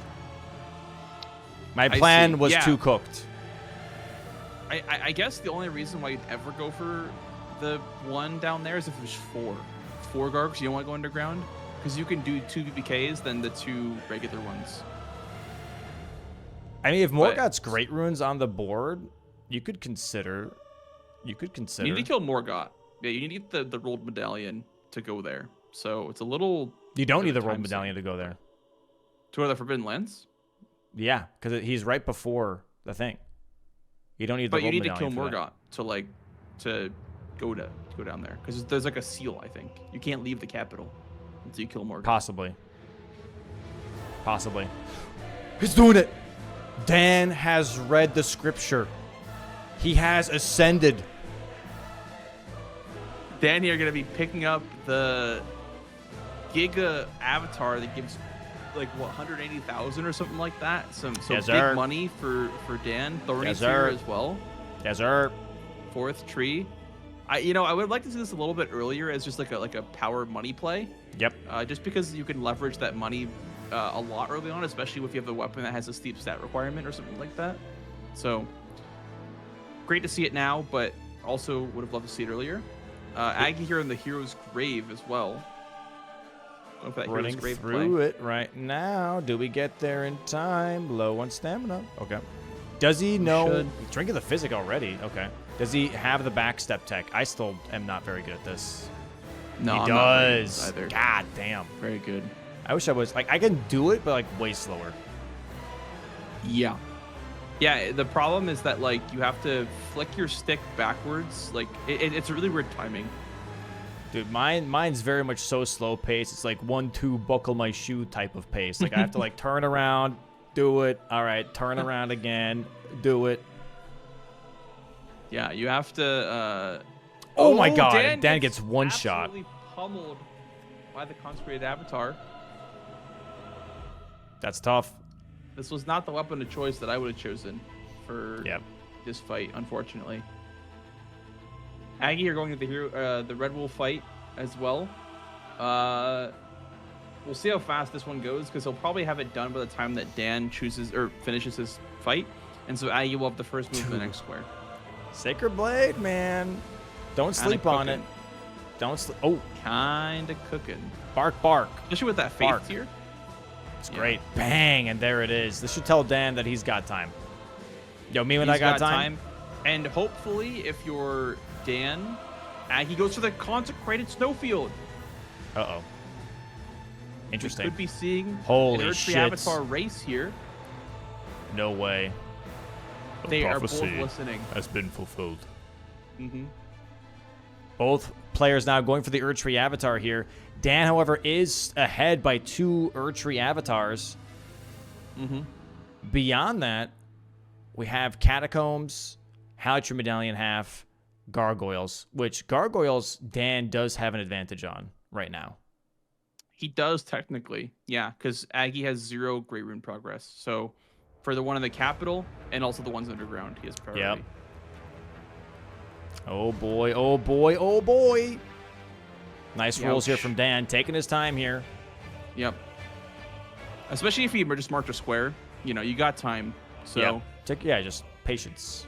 Lock in. Don't roll too early, for the love of God. Stagger. Huge. Gets the riposte. Aggie here is probably doing more damage per swing, if I had to guess. Also, with that Sacred Blade, gonna be chunking. It's almost the same. Oh, but he's low on stamina here. I don't like these guys dodging Golden Line like that. Like, why can't we just like run and be normal Tarnished? Don't go on horseback. Just run. You're stressing me out with this dodging. Yeah, I get stressed a lot whenever I watch people fight this boss. Oh, and he greets the last R1 there. Very nice here from Dan. That's the mark here. 11 to 10. Somewhat of a snipe. Boom. It'll be big money for Aggie and Thorny Physic, but it is a good pickup for Aggie was catching up very quickly, by the way. I mean, look at that. Yeah. His is almost dead right now, too. That was really, really fast. And now, it looks like Dan, by the way, is heading backwards towards the Albanord village for the Howtree Medallion. I like this a lot, because Dan here is kind of leveraging the fact that he can go into the capital before Aggie. Because if you look at all the squares that have been marked, Aggie has marked nothing that indicates that he's anywhere near the capital. So if Dan can get this Howtree Medallion half and then just do the 2 squares that are connected to capital, I think he just takes this. It's definitely looking very interesting. Yeah, because he would do the Howtree Medallion, and then he would do another Great Rune, and then he'd have access to another Gargoyle and Gold Free. So this could be huge for Dan here. This could be the power play. And Aggie also sees that and heads towards Radahn as well. They're both ignoring the Catacomb Square because it's just kind of a nothing burger. It doesn't do anything. Aggie, both hands of the controller. Both hands of the controller. Reckless driving. Wait a minute. How is he doing that? Both hands are not on the controller. There we go. Albus here, sadly meeting his end. You merciless brute. Let the curse take everything. And there we go. Now they're tied on Howtree Medallion halves. Yeah. And Aggie's going for Radahn just for Great Rune access, just because, like, when you're in a situation like this, the best thing you can do is go to the region that has the most squares and just hope that you win out on one of those, especially if Dan's at 11 squares, because if he gets both, then he wins. If he gets both... Dan's immediately just going for it. He's sending Howtree Medallion. Yeah. And then he'd be able to split the rest of the squares, which, I mean, that would be the correct play, but we'll see how he decides to play the rest of this one out. So, going towards Niall, juicing his health bar is... I'm surprised he has so much HP. For 30 intelligence, I can't believe that. You want to know why? Avatar. Consecrated Avatar, baby. Yeah. Exactly. Hey, listen, you're starting to sell me on this.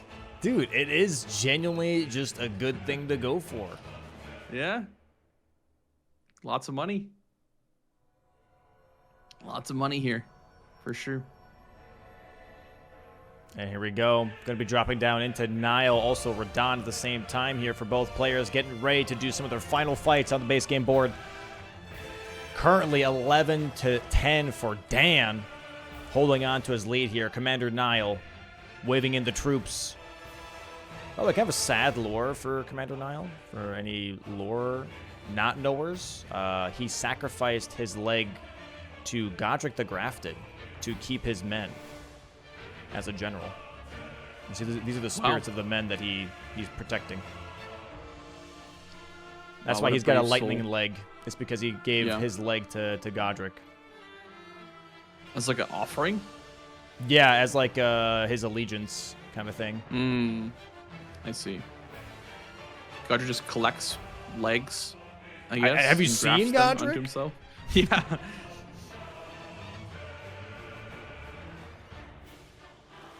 There we go. Like Dan is through the soldiers. Yeah. And Aggie here just destroying Radahn, by the way.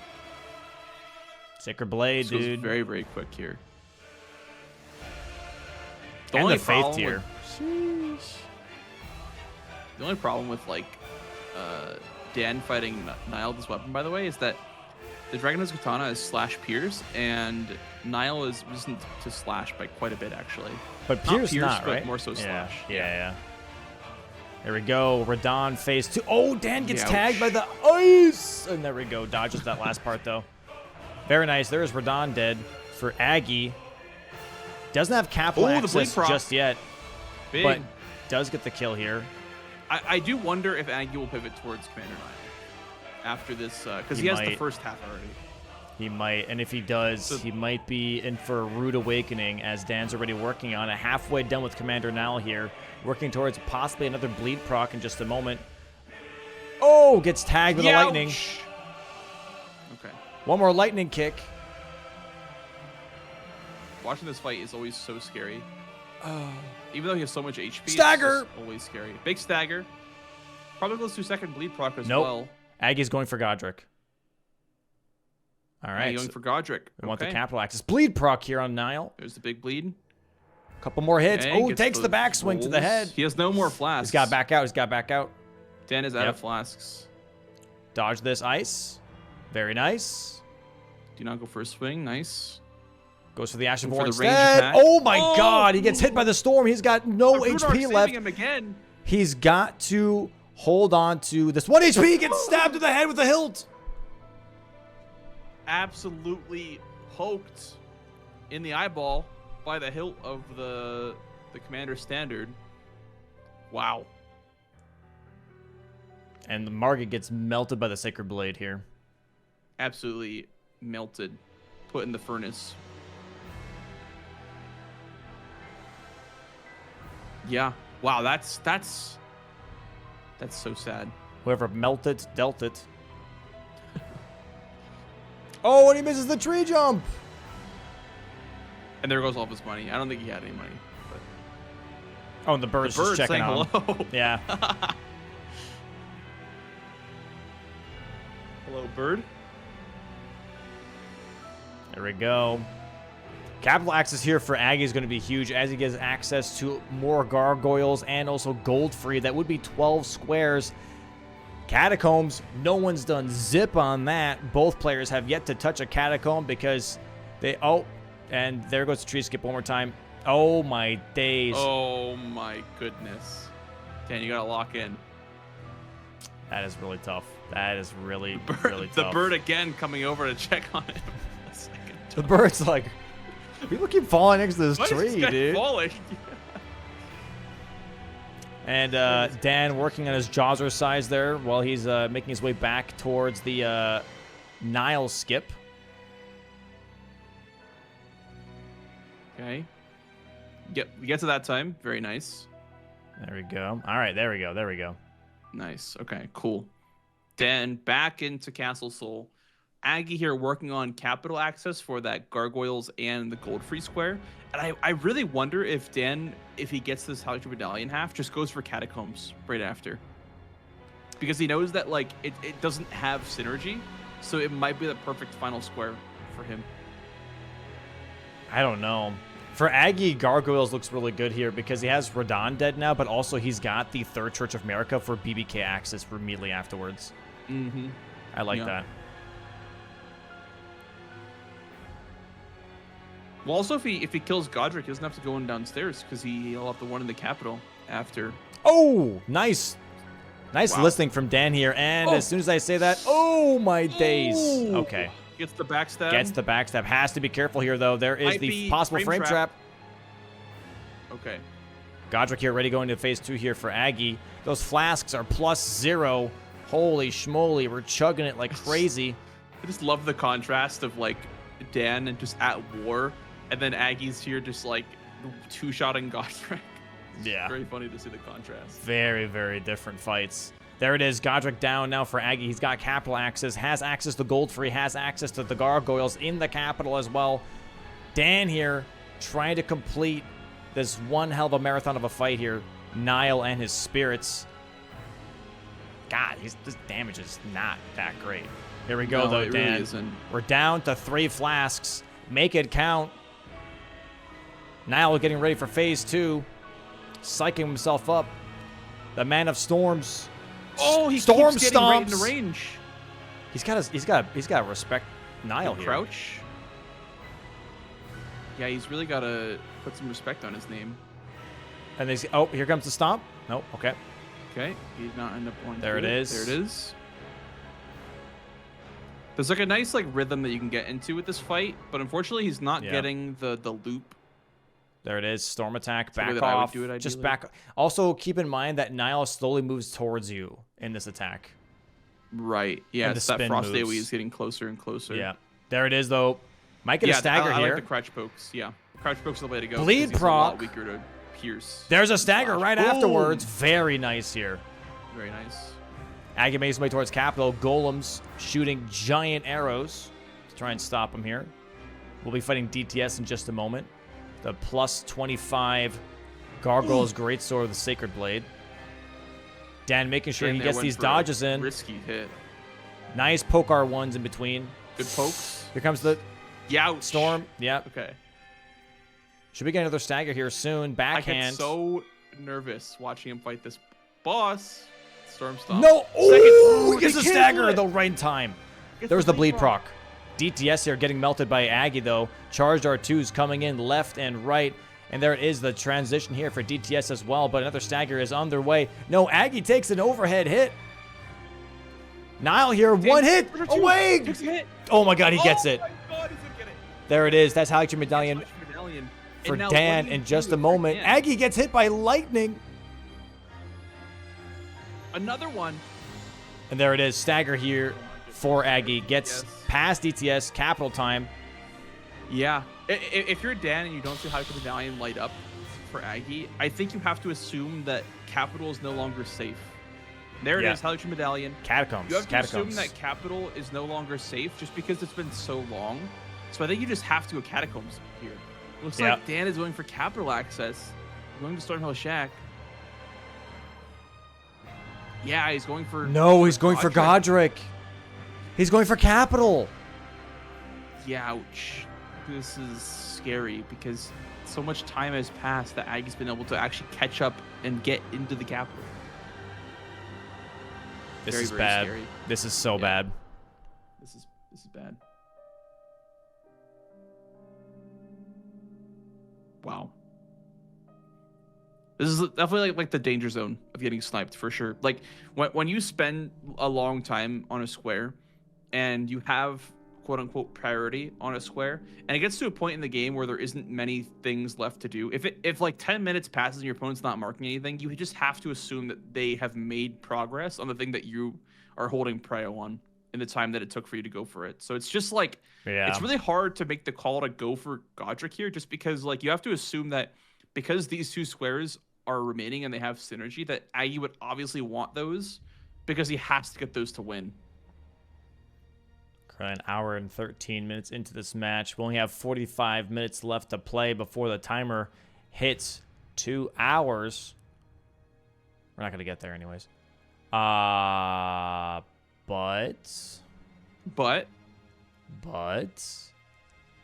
do we see a pivot? Will Dan pivot? Do we see a pivot? Dan angling the sword right into Gostok's head.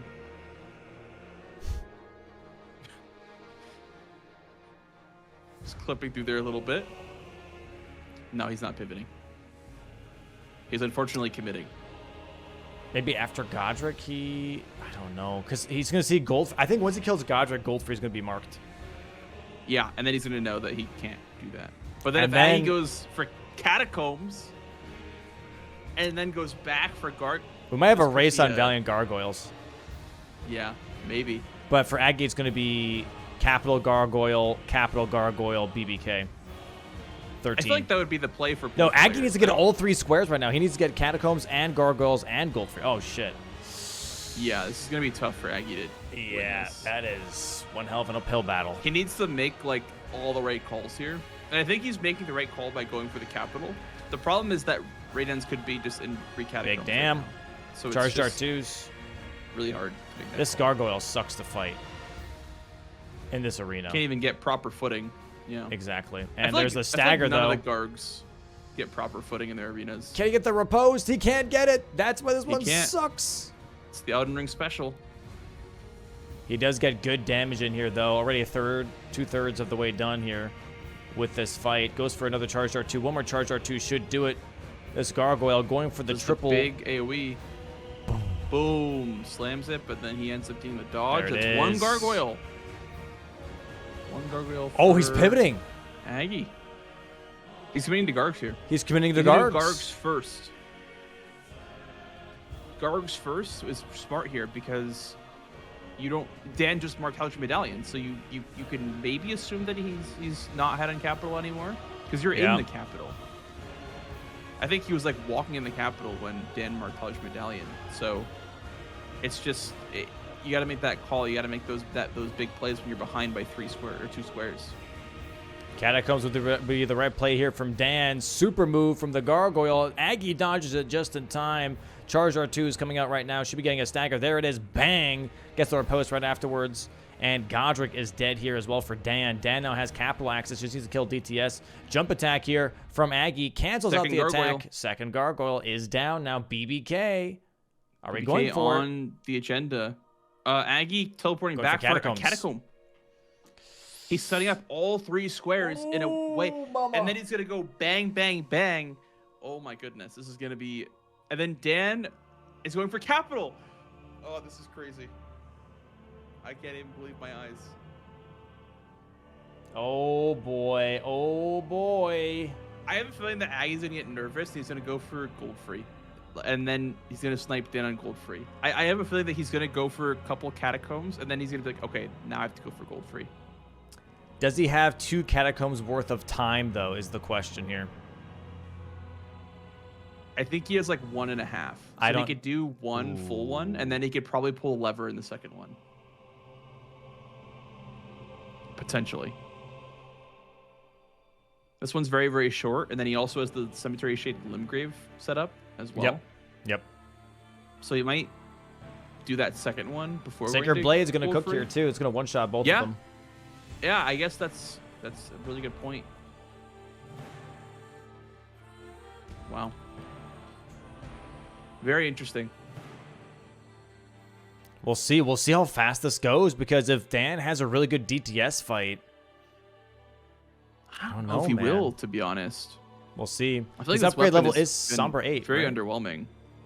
Yeah, his damage is a little low, right? I'm a little surprised. Oh my god, he gets stomped. Pancaked, yeah, by the horse. Oh my god, he gets fire blasted. Yeah. Oh my god, Dan's just roasted alive. Not in the zone. He's not in the zone. Yeah. Here comes the Sacred Blade. Really tough.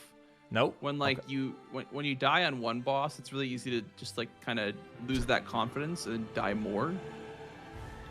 Just Sacred Blade, Aggie. What are we doing? Okay, that's fine. Cemetery Shade going absolutely wild with the swings. There we go. That's fine. Pivot backstep. That works too. First catacomb down for Aggie. And he's going for third church. He's going to finish. He's going to go for BBK here. I wonder if he's going to finish Gargs, then finish Gold Free, and then finish Catacombs. Ooh, I don't know. I really don't know. Dan here now on DTS, about to be in phase 2. Gets the rolls now. Just has to make sure he gets his stamina back. He doesn't have a lot of stamina. Thunder, about to happen, but gets the stagger here to cancel out that attack. Goes for another charged Ash of War here. A third of the health bar left. Gets a nice bleed proc as well. BBK now on Aggie's screen. Gets activated. Gets a nice charged R2 off into the back legs. Has to make sure that he doesn't get tagged by some of these attacks. They could one-shot him. There's another stagger here on DTS. One more R1 will do it for Dan. I wonder what Dan's going to do. There's Caplux for Dan. GG's on DTS. I wonder what Dan's going to do when this Gargoyle's Hook gets marked, because he might think that Aggie's underground, but also Tibia Mariners was marked, so that kind of implies that he has progress on that. He's pivoting. Oh my god. This is actually the downfall for Dan possibly here. Might be going for Catacombs. Yeah. Aggie here. Duelist over here. Going to be going for this BBK here. Took one hit before. Had to heal up just a little bit. Almost halfway done, though, fighting the Kindred. Nice. Misses the hit here. W elevation. This elevation's always, like, very, very surprising. Spin move. Things that it can do. Okay, nice dodge there. Doesn't get hit by the Destined Death attack. Nice stagger here on the BBK. Hits him in the head one time. Goes for their post right afterwards. 1/3 left on the health bar. Maybe even a quarter. Where is Dan going? He's going for the underground gargoyles. Yeah. Youch. That's the worst thing you could do right now. Yeah. He doesn't know, but it's the worst thing you can do right now. Yeah. And again, this is the counter, right? Aggie hasn't marked anything in almost in 21 minutes. That tells you he's Dan splitting. Has no idea. That tells you he's splitting, though. And how do you counter split? Is by immediately doing one thing. And choosing the right thing, too. Oh my god, he's going to get sniped again. He's going to get sniped again. And now he's going for gold free. And then Aggie has one catacomb already. with the cemetery shade already set up. Yep. This is curtains. This is Aggie clutching up a 3-square deficit in the late game, making the correct calls here.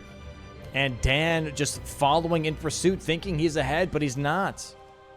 This is just like textbook playing from behind, splitting your progress, and just being ahead on the rest of your squares instead of like worrying about splitting everything. He chose 3 squares that would lead him to victory and committed to those 3. He got the 100 medallion half, but he did not go for the other one, and that showed great discipline as well, because he just kind of told himself, if I just go for the capital right now, I'm guaranteed at least 2 squares, and then the catacomb square is kind of, you have to kind of split your progress and play well to get that one. But yeah, textbook splitting progress, textbook playing from behind here for Maggie for sure. Yep. Here we go. Masterclass. Goldfree now on the board. I would like to see him swap here, actually, from his Sacred Blade to his Lightning Ram Greatsword, because Goldfree is weak to lightning. Little optimization there, but still amazing damage. Yeah. I don't think he's thinking too hard about the damage output, just because he has the Faith tier as well. And there it is. Bang. He already has it. And now it's a race on Catacombs, and Aggie also has advantage on that. And we see Dan here realizing, oh my god, my game is crumbling right in front of me. What do I do? Aggie here having 1 catacomb already, going straight towards Weeping, going to be closing out a 2nd catacomb right afterwards, going to go for a 3rd, probably Limgrave, Black Knife Assassins, and Dan has nothing. His basket is empty. You know, you just hate to see it happen in real time. Just like the realization that your game is crumbling and you just like, you have a lead, and then you just realize that you made the wrong call 3 times. You go, I mean, there goes my lead. I mean, and now he's ahead on Catacombs, you know? So it's just, Dan doesn't know that obviously, but this is one of the worst feelings in bingo for sure. It's when your back is against the wall after being so far ahead, you know? So it do be tough. What was that? Threw a kukri instead of he was trying to heal. Oh, I was like, I see. Holy schmoly, dude. Oh my god, and Dan dies to a skip. Oh, he was going to do a duelist. Oh my gosh, Dan. That's unfortunate, dude. That is unfortunate. And that's going to be it. That's pretty much the nail in the coffin. He has to ride all the way back. Yeah, I don't think he can make up this deficit now. Here we go. Sacred Blade. Boom. And now we go we go duelist. GG's. There it is. 2 catacombs here for Aggie. Wow. You know, you can feel the intensity from both players being like, you don't know. At any point in time, that square can light up and it cannot be your color. Yeah, it really is. It's one of the most nerve-wracking things. It's like, it's the last square on the board, and you're just like, am I ahead on this? Like, can I still get this? Mm-hmm. And just that anticipation is just, you can almost feel it in the room right now. Doors opening. Torrenting. Torrents. Yep. Wow. What a game. Yeah. What a game. What a closeout. Literally Dan sadly making just not the right calls in the end game here. It's unfortunate, but he has some time to focus up and you know, mentally reset for game 2. Yeah. So and if they do tie here, it becomes a bit of a tiebreaker situation, right? Not really, because Aggie beat Sirius, and Sirius is the number 1 seed, so he would have the stronger win for the bracket. Yeah. Here we go, the Imps. Do we get the frame trap? We do not. There we go. 1 catacomb down now for Dan. But sadly, Aggie's already in his 3rd. Oh boy. Oh boy, oh boy. Yeah, I mean, a little bit of indecision as well from Dan. I feel like, obviously it's hard to make that call to just go straight for the catacomb, but a little bit of pivoting and a little bit there it is. You know, this or that. Bang. There it is. And Aggie clutches up the Aggie game. takes it. 13-12, a Big full game board one. base game. Holy schmoly. A Yeesh. 3-square deficit being sniped on squares left and right, but makes up for it in the late game with a huge call on Gargoyles, Goldfree, and Catacombs at the very end there. GG's. Yeah, GG's to Aggie. And GG's to Dan as well. Put up a good fight. Really good early game. Really good decisions from both sides. Holy schmoly. Sorry, I'm setting up the thing here real quick. Un momento, worries, por yeah. favor. Yeah. I mean, I would like to see in game 2 Dan bounce back, and I'd like to see Aggie maybe put Dan on the back foot. So we'll see. We'll see Yes, how it goes sir. in game 2. Yes, sir. Here we go. 10-minute break here, chat. All right. Get ready to see DLC Dan versus Aggie in about 10 minutes. See you guys in a bit. Yeah, we'll see what the players have cooked up here for the DLC. Board gonna Yeah, pop here. I Here don't we know. go. Center That is square. a center square. Sheesh. Promise PCR. consort Raydans center middle. square. Yeah. Let's get a race to do anything that really promotes it at all. We have Memory of Grace on the board here, so Mesmer would be considered. Romina would be considered. We also have Golden Hippo. Do we have anything else that could kind of push that in that direction? Do we have any Burning the Ceiling Trees? We do not. We do not. We have nothing. I mean, Memory of Grace is a good incentive, I would say, to pressure Consort to do like a Mesmer into 500k, potentially. Yes.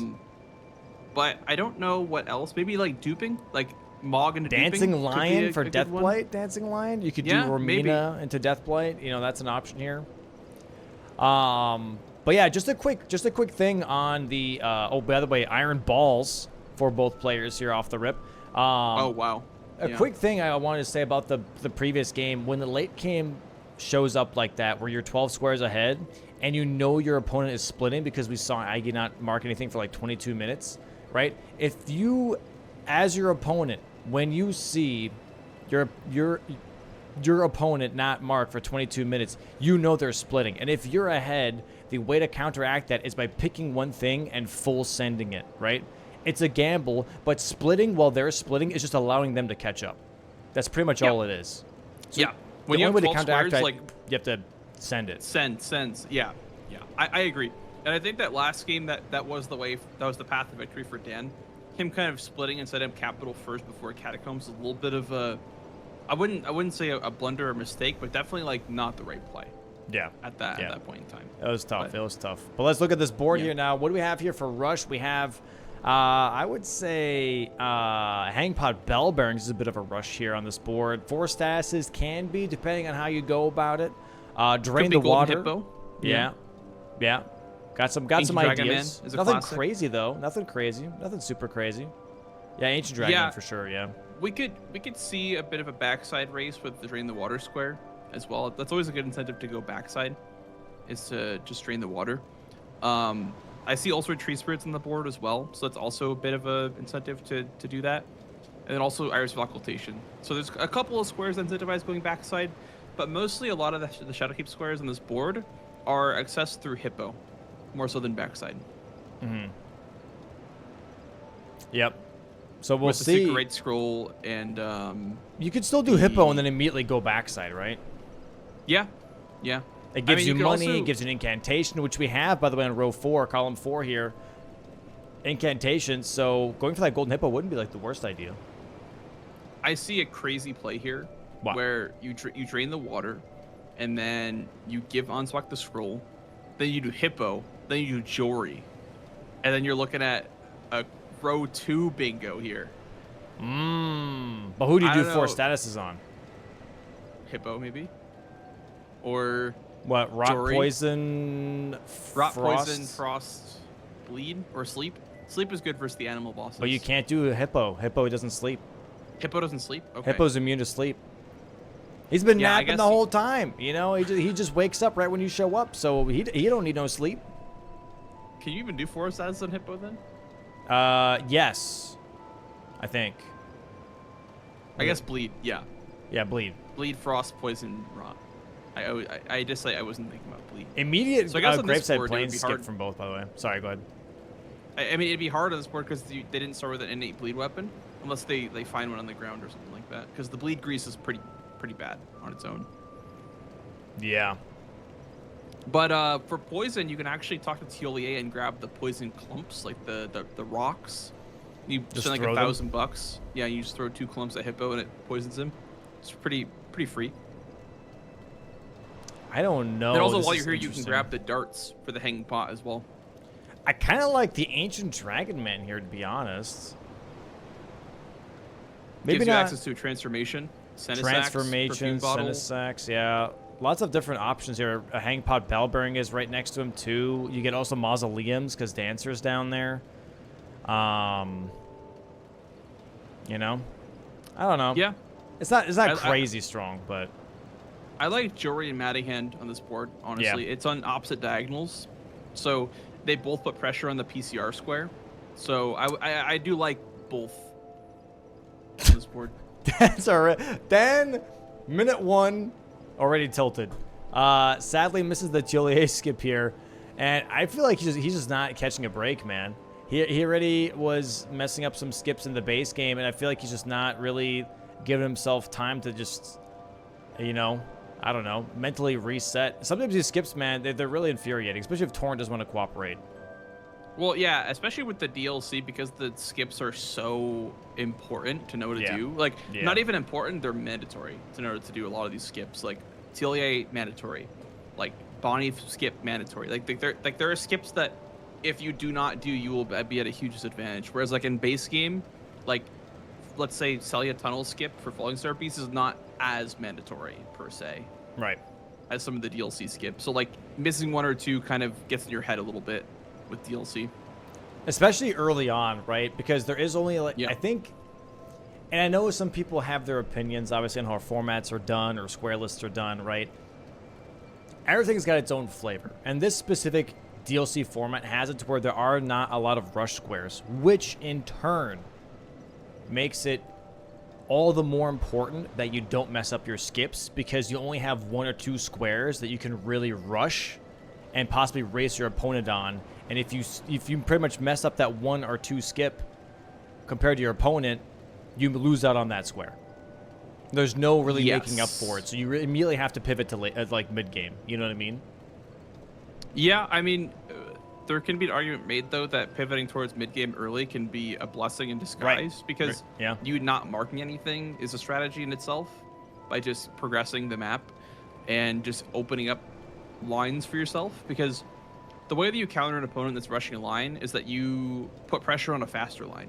So what you could do is, instead of doing the rush squares, you could, you know, maybe kill ADM, and then you can make progress to put pressure on the PCR square, for example. Like you get hanging pots, you get lightning ram, you get ADM, and all of a sudden your opponent is like, uh-oh, this is really bad for me. I need to get catacombs or PCR, you know? So it's that's kind of the counter to someone getting those early rush squares, is to pressure a more scary line. We'll see what Dan decides to do. Aggie looks like did the faster drop by O Mother, skipping the Great Axe check because he has Iron Balls. No, he checked it. Also, oh, did he? Okay. It was Aggie Great Axe. Also committed to Golden Vow and Flame Grant Me Strength right away, by the way. Yeah, he's been very much converted to the buff buddies. That's what I'm going to call them now. As everyone's been grabbing the Flame Grant Me Strength and Golden Vow, which are really solid. And again, Dan messing up another skip here. And that's the skip to Oh Mother. Yep. That one you don't want to mess up. Don't want to see that. It's a lot slower than dying to Tiolier skip, that's for sure. I would pivot a Golden Hippo skip, here, personally. It's faster. You're right there, but yeah. With this one, you got to run all the way back. It's going to be very hard, right? When you lose game 1, when you literally had a 3-square advantage at 12 squares, that's a hard thing to bounce back from within 10 minutes. Like, the 10-minute break in between matches isn't just for production, by the way. It is also for the players to, like, mentally reset. Give them a little bit of breathing room. Let them just, like, I don't know, ponder their orb for a second. You know what I mean? Just, like, digest it, be able to move on, not just immediately go into the next one, you know? Yeah. A big thing is like getting up out of your chair as well, and just taking a break, taking a breather, like getting up, going outside, getting some fresh air or something like that, and then coming back in and then being ready for the next game. And we see Aggie here currently rushing Drain the Water, which I think is a good call. It's a good. It's a nice call because it tells your opponent, hey, I have access to this whole region now. You can either join me or have the pressure for the rest of the game, knowing that I have that and you don't. Yeah. So if you're Dan here, you have a choice of, like you said, going for Hippo. And that way, you get Hippo by the time that Aggie's at Drain the Water. So you can kind of counter that line before it starts building. Yeah. Or you can chase him on it and then potentially risk having Row 2 built up on you. Because Aggie could also be ahead on Hippo, too, once he grabs Drain the Water. So, tough call for sure. I mean, it's also a tough call because you can't just give up backside. You know, there's Occultation, there's Dupe, there's Drain the Water, there's Tree Spirit. So there is things to do back here. So you don't want to just give up the region entirely. That's never really the play, is to give up a whole region. But I would say putting pressure on, say, ADM or something could be a good idea to kind of alleviate some of this backside threat. I mean, if we're looking at backside, is there really that much anyways that is worthwhile? Besides Tree Spirits for Drain the Water, I don't really see super much here. I don't really see a lot of hinterlands. No, it's really just Drain the Water and then like Occultation, Tree Spirits. That's pretty much it. And that's all stuff that you get later anyway. And that's why when you said Hippo, I think that's a good point, because a lot of stuff in Shadowkeep on this board is accessible through Hippo rather than through backside. Mm-hmm. Like on-spot scroll, jewelry, PCR, you can go up to Mesmer and Romina, Memory of Grace. Like, that's all stuff you could do without needing to go backside. So Hippo would have been an okay call here for sure. I agree. Yeah, Hippo would have been a really, really solid play, but there it is. Drain the Water right now. Dan just now arriving at the church district could tell him, like, hey, that's okay. Like, okay, let me go for Hippo. He can skip Drain the Water and save a bit of time. Yeah. Here. Pivots towards Roundtable to upgrade. Maybe to go Marth Runes to Hippo instead. Could be. Because that is faster than going through backside. Oh, Aggie here about to die into the Fire Knight. Oh, grabbing the 50k here first. Got it. Oh, Dan just bought 7 smithing ones. One for the road. One for the homies. And then he's going to be looking at the weapons, probably. And Brickhammer. Yeah. Long haft axe. Eyeballing the pole blade for a minute there. You got iron balls. Yeah. I guess pole blade had bleed on it for 4 status effects. That you need a good amount of stats for that. Yeah. I've never actually used it, but I could imagine. A lot of the somber arcane weapons require a lot. That was like yesterday when I was using Reduvia. I was like, wow, it only requires 13 arcane. I was kind of happy about that. But yeah. Because most of those weapons have like a pretty steep requirement. So like speccing into arcane just for one weapon for 1 square just feels kind of bad. Now, what we want to see from Aggie is either go for more collection squares. We've talked about this before, right? Where it's, especially DLC, don't go to Roundtable and upgrade your weapon just yet, because if there's collection stuff, just do the collection first until you can't collect anymore, and then go upgrade, because that way, at least not all of the collection, obviously, but like the early game rush stuff, because there's no need to have an upgraded weapon if it's just you running around grabbing things. Yeah, a lot of things aren't gated by upgrade materials and like upgrading, like Drain the Water, giving the scroll, stuff like that. Just it's a lot easier to just get those before you upgrade, and then after you upgrade, it feels a little bit worse just because you spent that time upgrading, so your opponent could have not upgraded. But on the same side of that coin is like if your opponent marks killing square and you haven't upgraded yet, you think to yourself, okay, I need to get upgraded because they're ahead of me on weapon upgrades, so they could, they'll be getting the fast killing squares while I need to still upgrade. So it's kind of like a game of chicken. Yeah. And it looks like Aggie is going for the Secret Right Scroll, like we were saying, while Dan is upgrading and going for Hippo. So Dan looking at that row 2 and saying, I need to block that. because that is pretty scary. Aggie, though, has to run all the way from Gravesite Plain to Three Path Cross. He did not Yeah, he has a Ruins lot of traveling still to do, right? Yeah, I'm not a fan of skipping Scorched Ruins unless there's like a super obvious rush, like Drain the Water. Yeah. Hippo here, I don't mind at all. Obviously, not doing 4 status Hippo, but just Hippo in general, I think is going to be solid. It's good money. It's 2 Skidoo fragments. It's an incantation. So this definitely sets him up nicely. I think he definitely should not feel too bad about the way the early game's been going so far, because he can easily make up for it. Yeah. Yeah, I agree. I think just getting into Shadowkeep is important. I think Dan recognizes that. And his way of doing that is getting himself a square as well. Yep. So, I don't mind that at all. I agree.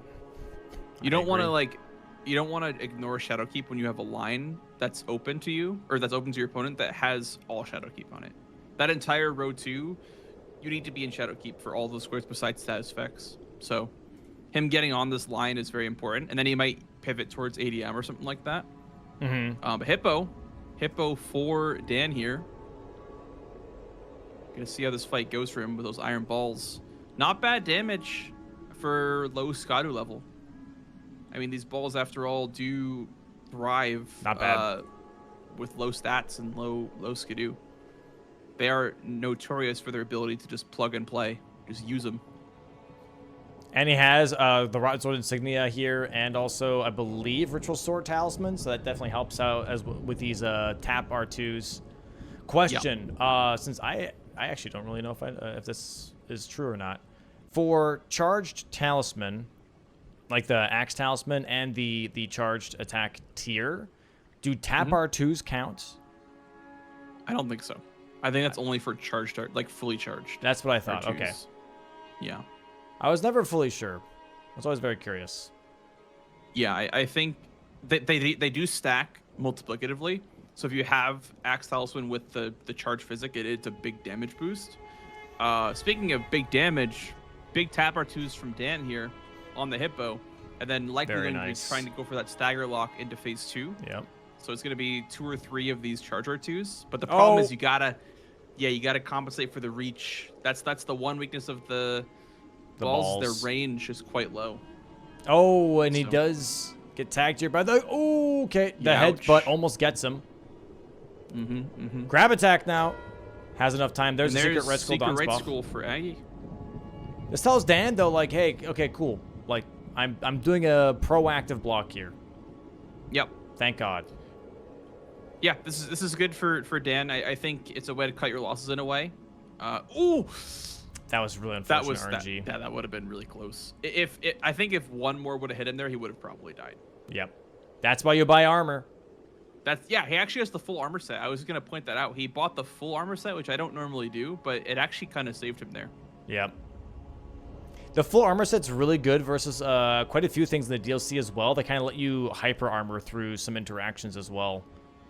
Instead of like fully staggering you. Yeah, that's a good point.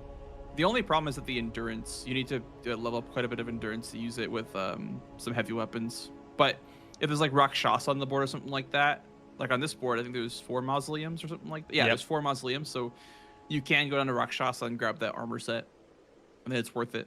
Those points in endurance are worth it. And there we go. Oh, and there we go. There's Golden Hippo here. That's huge. That's big. That's big. I would have loved to see a Horn Tender on Hippo, just because it's a nice early spike of power for that Memory of Grace 500k. He might go back and grab the Golden Scarab as well for money boosting powers. Or like I said, he's going towards ADM. Immediately going for ADM here. You know, again, the counter to threatening a line is to threaten a scarier line, which would be PCR. So if he gets ADM, that opens up Lightning Ram, opens up 3 Hanging Pot Bell Bearings, and then Aggie has to then respond. So this is a great play from Dan, because even though Aggie is ahead on backside and has access to squares back there, Dan is going to be opening up his south side. And Aggie's doing the same thing. And now we have a little bit of a race here. Grabbing the bird armor, even though I don't think that's on the board. But that's fine. Just grabbing it on the way. Some bracelets. This is interesting because none of them are doing 4 statuses, and this is a bit of a scary thing because the longer you do not do 4 statuses, the harder it's going to be to do 4 statuses as well. I would agree. So we're leveling up to 60 here, and a bunch of strength for Dan on these balls here. And endurance as well for more stamina. And on top of that, also, he has extra Skidoo from Hippo. So this should be a way faster fight here for Dan than for Aggie. Yep. We'll see if both players know the R1 loop with the iron balls. You can kind of like R1, tap L1, R1, tap L1. It kind of like block cancel the animation so you don't get the second part of it. Otherwise, you can just use tap R2s and charge R2s just fine. Mm-hmm. But yeah, we'll see a bit of a damage difference here, I think. I will say, though, Aggie has more talismans. I don't think Dan has the Rotten Sword Insignia. Looks like he has the Ritual Sword. He has a tier. He's got the multi-hit tier, but not the talisman, Aggie has all of the damage talismans and also buffs. But Dan has 250,000 runes worth of Hippo levels and extra Skidoo. Yeah. So it seems kind of samey same. And he's there first. Oh, but about 10 seconds earlier. But Aggie does have Frost Grease. That might matter. Dan is using the loop, by the way. Not bad damage. Beautiful. Not bad R1, tap L1. Yep. The problem is him getting out of it can be kind of annoying because you have to be really quick with it. That's some good damage, but let's see Aggie's damage. Oh, you know what? Dan's damage is very good. Fucking good. Yeah. Yeah. Oh, I mean, Aggie's got the Frost proc. He is catching up now. Oh my god! And Dan gets melted in liquid hot magma. Wow. There's the Frost proc for Aggie. It looks like he might be getting this now, barring another lava incident. Okay. Or a dragon incident. Oh, Ouch. Nice roll.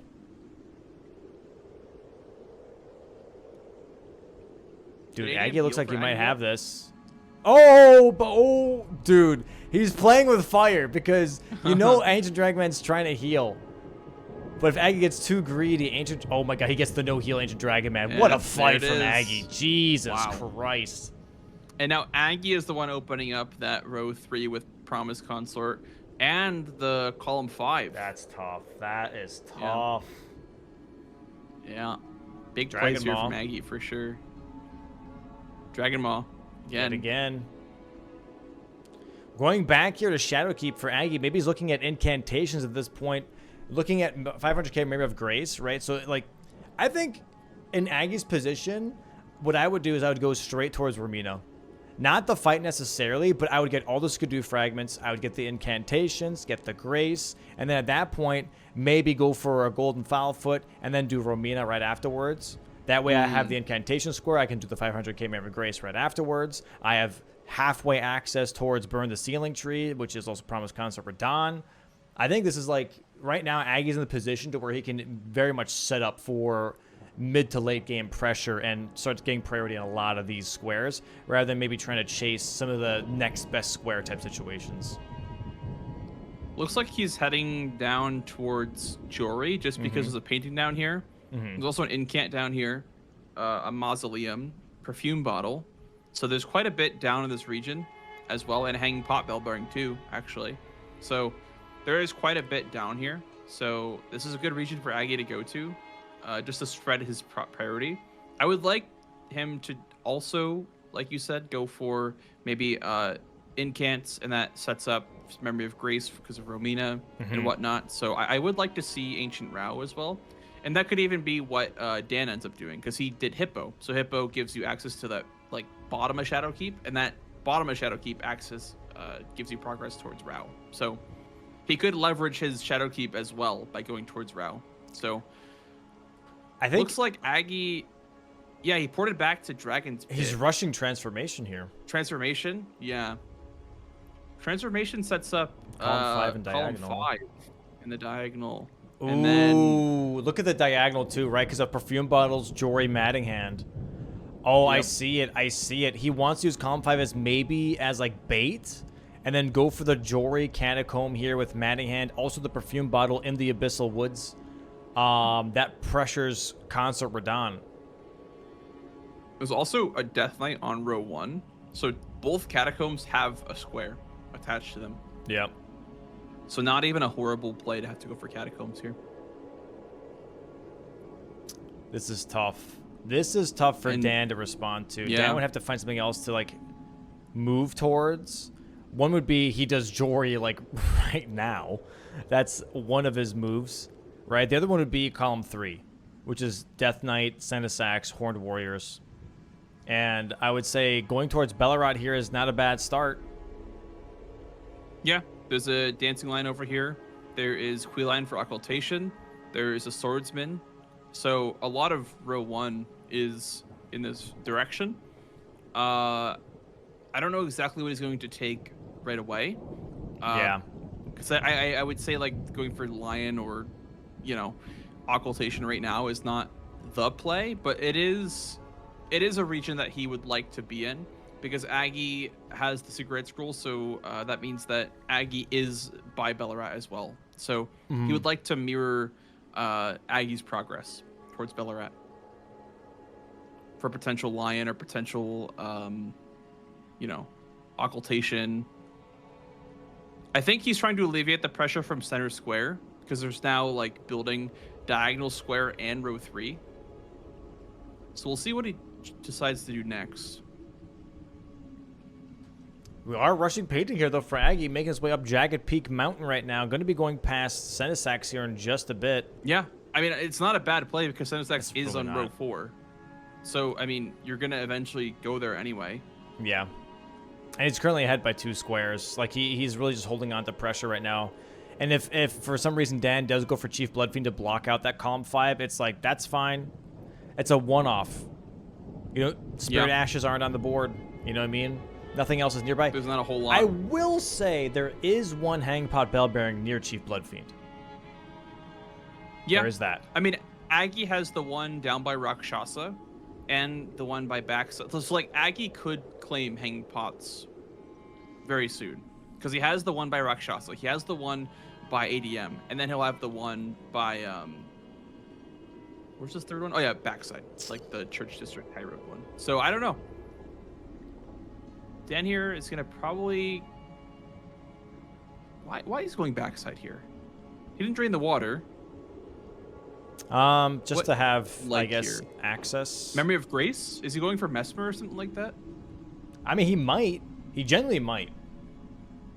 Because, I mean, this would be the play. If you're going for Mesmer, you wouldn't climb up Shadowkeep. You would instead go from Church District. That's more efficient because you get access to more things. But yeah, I'm not too sure. Because you could go for Mesmer and then dupe it. Because you can Memory of Grace, then dupe, and then he has a row 5 building. Potentially. Or he immediately jumps down first floor, goes towards Jory. Early Jory, man. Early Jory here is really not a bad idea. It really isn't. Because even Jory gives you a lot of money, right? Jory like it gives you like 70, I think. Is it? Yeah. I mean, that's more than a lot of Remembrance bosses. So. Okay, what if you did like... Okay. I guess Jory, so. Elder Inquisitor. Let's see. It's like 270. 270 with Golden 260. Scarab? Oh. Yeah, this early transformation is going to be pretty tough. I wonder how Dan's going to respond to this early transformation from Aggie here, 25 minutes in. Probably going to be very confused. I mean, I would be. I'd be like, damn. Yeah. Dude rushed that was right quick. after Ancient Dragon, man. You know? Did he grab the Grace for Senisax later? I didn't see it. I'm assuming he probably did. I didn't see Yeah. it either, though. But now for Dan, it's like, Heading okay, towards Jory now. I do Mesmer, Yeah. right? But that doesn't Mesmer, matter. Again, 500K. that's what I was saying before for Aggie. It doesn't matter. The diagonal bottom left to top right here, Matting Hand, Perfume Bottles, Concert Radon, is a way better line. Because he already has the painting, he already has the Grace down here. Now if he does the Jory Catacomb, he has progression on other squares, but this line starts to become a really big problem because how are you supposed to contest Matting Hand and Perfume Bottles if you don't have downstairs? You don't. Yeah. So all that is this turns into is Dan going for Mesmer right now, seeing Matting Hand at some point and Jory die, and him being like, okay, I guess I'm doing Death Knight maybe, and then going Concert Radon. That's the only way I'm going to be able to deal with this. Yeah. Yeah, this is actually like a style from Aggie we don't see quite often, but I think the game versus Irony really changed the way that he looks at boards, just because like it really is just that simple. 5 squares do win the game. So I think Aggie's just looking at this board and it's like, what 5 squares can I pressure that like makes my opponent, you know, screws him over the most? And I guess this is one of those plays, because he's also like, he's making Dan either go for Chief Blood Fiend or Memory of Grace, while at the same time he's getting Jory, which is Catacomb, and then he's going to get Mattingham, which blocks out row 5. So he's basically pushing Dan into a region and then going for the block that would develop from Dan's block. So this is a very good play from Aggie for sure, both majority and like line, because it's also going to set up the diagonal as well, like you were saying. If it gets Mattingham, it's Perfume Bottle and PCR, and like you said, you need to be down there to get the 4th bottle anyway. So yeah, I mean, this is really good play from Aggie. I think it's very intense. Yeah. Boss music. Mesmer. 4 Raydans here. Summoning Horn Scent as well for the free damage. Oh, and the bleed proc. Does that count for 4 status effects?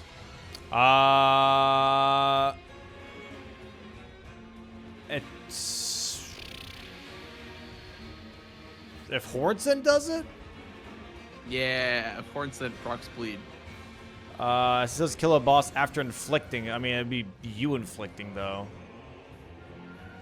right? Not. I don't know. I don't know. I'm not sure. I don't know. That's one for the for that's your call. I don't know, man. That's a gray area. That's a gray area. Not gray the player, gray as in gray the error. I don't know. Oh, Aggie dies through the skip here, down to Jory. Wow. I have actually not seen anyone die to that, and I myself get really scared, so I always take the slow drop down. Yeah. Whenever I get scared of dying to that one. This fight's going pretty quick, I would say, for Dan, by the way. Not too bad at all. Ooh, Horns is getting some swipes in right before the riposte as well. Doesn't get the bleed proc here just yet.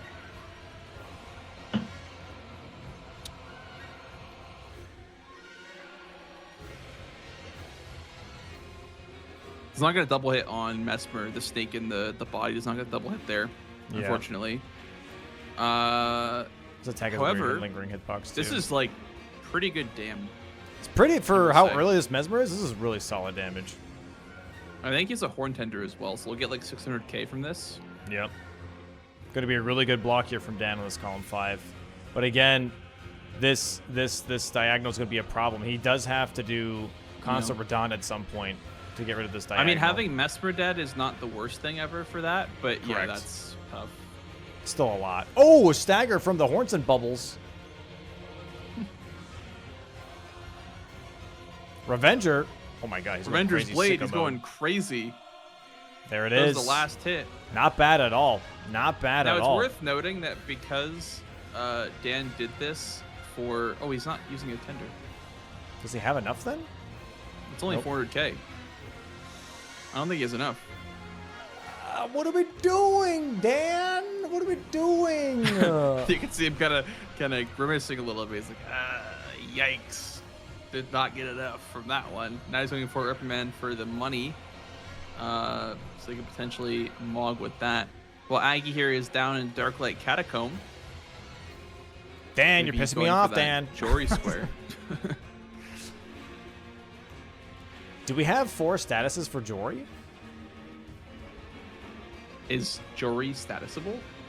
Yeah. Yeah, I guess he's bleedable. 100%.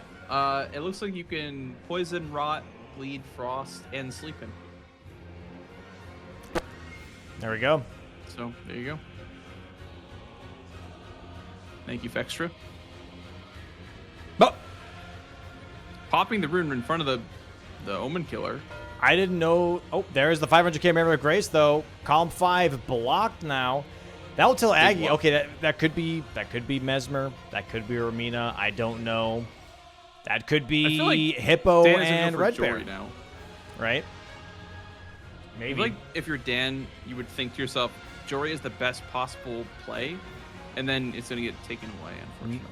But he'll still be in the area for Rakshasa and Hanging Pot. Or he goes Incantations. Or Ancient Row. Yeah, actually, I think you're right. Not bad. He's going to get blocked out, obviously, once Jory's dead here. Oh, yeah, Aggie is going for 4 status Jory, by the way. He has Poison Rot and Frost Grease and an Uchi Katana. Wow. I mean, it's going to work because he has 4 stat. He has innate bleed. So he'll poison, then he'll rot to, you know, do less damage. And then he'll probably frost at the end. So this should work. This should work. 4 status Jory could be something. Gets tagged. Honestly, it would be a good thing. You don't want too much damage, so getting rid of your Ritual Sword Talisman damage might be worth. He's doing a lot of damage. Yeah. For backstab, unfortunately. Oh. Gets the backstab here. He might need to do a bit of R1s. He wants to cancel out this now thing he can do first. R1s. Yeah, now you can do R1s and potentially apply Rock Grease after. And he's poisoned. He's poisoned. Yep. So now you have to backstab him to make sure he doesn't teleport away, and then you need to apply the... This is going to be tough because he has to like apply the grease after a teleport. Okay, that's good RNG. It might be depending on what RNG you get. Now he might have enough space. Oi! Big damage. This should work. This should work if Jory keeps teleporting away.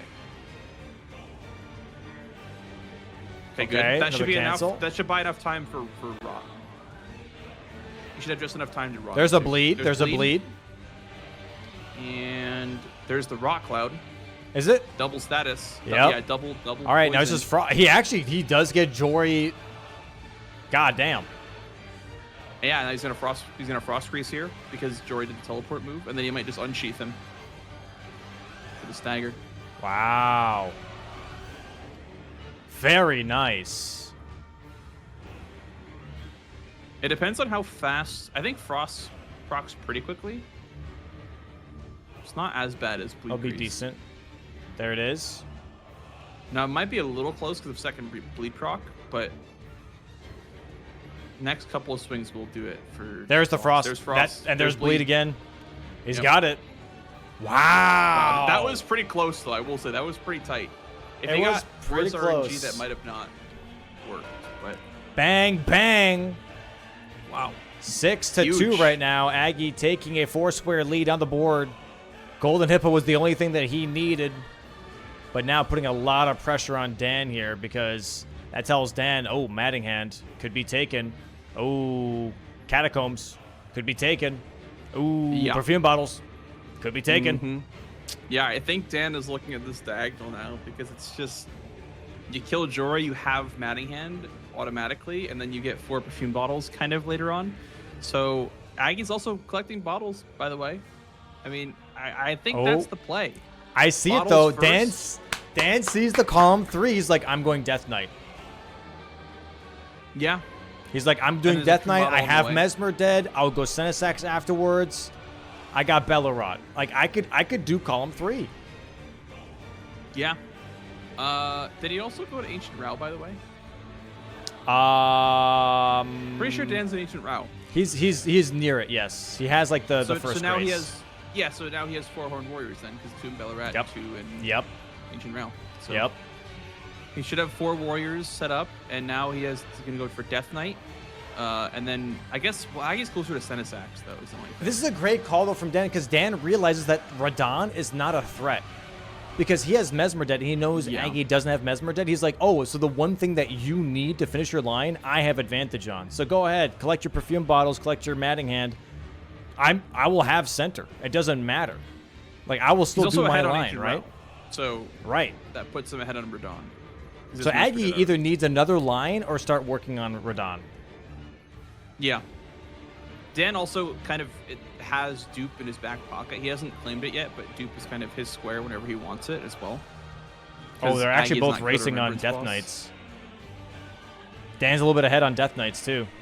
Interesting for the 2 catacombs. I mean, even if makes sense. Aggie misses out on Death Knight, he gets 2 catacombs. I think you want for Aggie, you would want Death Knight here because it blocks at that column, so he doesn't have to even worry about it. Yeah, I mean he does have Senisax though, because he's up there, so he does have Senisax potentially. But with balls, you want to do Senisax with balls? Maybe it depends. Depends on what day of the week, you know. Nah. Well, it looks like Dan's a little bit ahead in his catacomb, by the way. He is a little bit ahead here. Aggie is leveling 40 strength. And he has 25 faith now for Golden Vow and Flame Grant Me Strength. So he has double buffs here beyond just his talismans. So that's going to be huge for him in that regard, but maybe the head start that Dan already has on Death Knights is enough for him to get it first. It really depends on how good your RNG is with Death Knight and how good your fight is in general with Death Knight. Yeah, it is definitely like a bit of a knowledge check, like how you fight Death Knight, because I would say taking the riposte is a very slow way to fight him. The way that I like to fight him is by just doing charge R2s over and over again, just because they like, it depends on the weapon, because like great axes they can stagger at. I'm not sure if balls micro stagger, but yeah, we'll see how both players. But yeah, so that'll probably be a very quick fight then for Dan. Because I assume they're weakest to strike because they're like death guys. They're weakest to pierce according to Mitch from yesterday. Oh, yes, weakest to pierce. Would they be like skeletons? It's weird. I don't fucking know, man. I just work here. Ouch, my bones. You poked me in my bones. Ooh, Aggie took a lot of damage there, too. Did he just get double hit by the trap? God damn, because he has the Ancient Dragon Man transformation. You literally have no armor, pretty much. Yeah. The transformation is just like your butt-ass naked, but status effects maybe just isn't as crazy. And here we go. Yeah. Dan is in the fight here first. Goes for a jumping R2 as his opener. Immediately has Rod Sword Insignia proc. There's a charge R2 again. Damage is not fantastic. Stagger. Oh, but it is 2 to stagger. Don't take the riposte, you goober. This might make the difference. If Aggie doesn't take this riposte, this might make the difference for sure. We'll see. Nice dodges. Boom. One more. Should do it. Even like a tap or two should really do it. Charge R2, charge R2. Oh, yes! Yeah, there you go. Yeah, it's much more damage. It's much faster, too. Oh, Aggie also took a hit already, so his Ritual Sword Talisman is not active right now. Dan is really far ahead, actually. Aggie takes another hit here. Wow.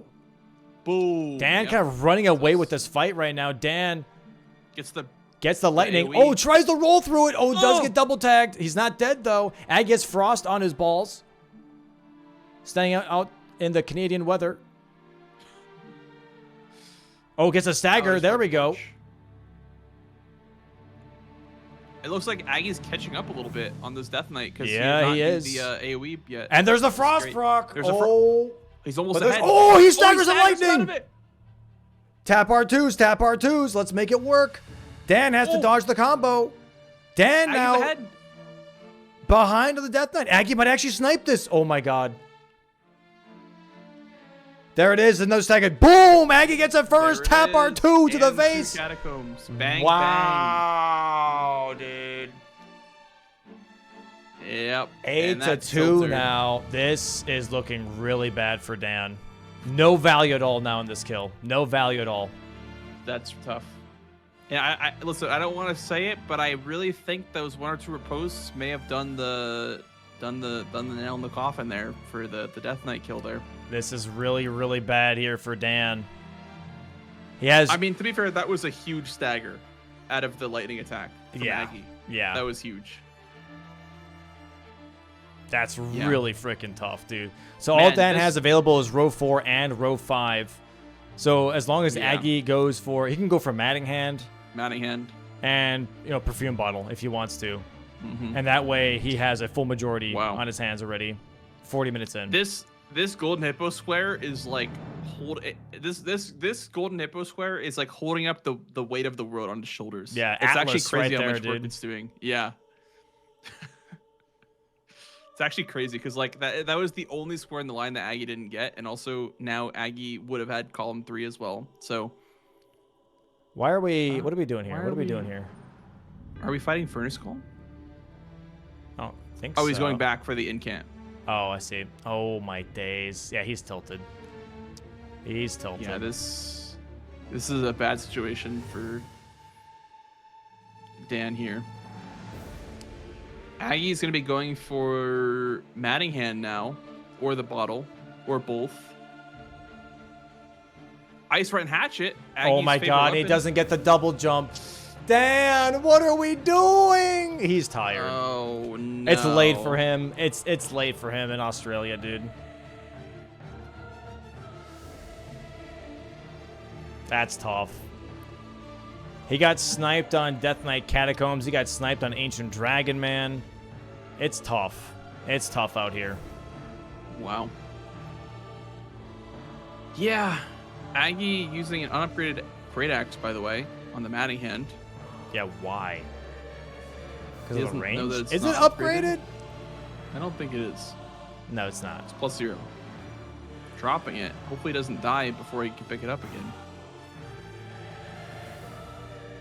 The day will come when someone drops their weapon to upgrade it and they die in the same process, and then the weapon's gone. Mm-hmm. The day will come. Yep. Heed my words, players. Order's Blade for Dan. If only there was Deathbird on the board. Deathrite Brood. There it is, Mattingham. There's Mattingham. And then he's going straight for the perfume bottle. 9-2, 7 square lead right now for Aggie.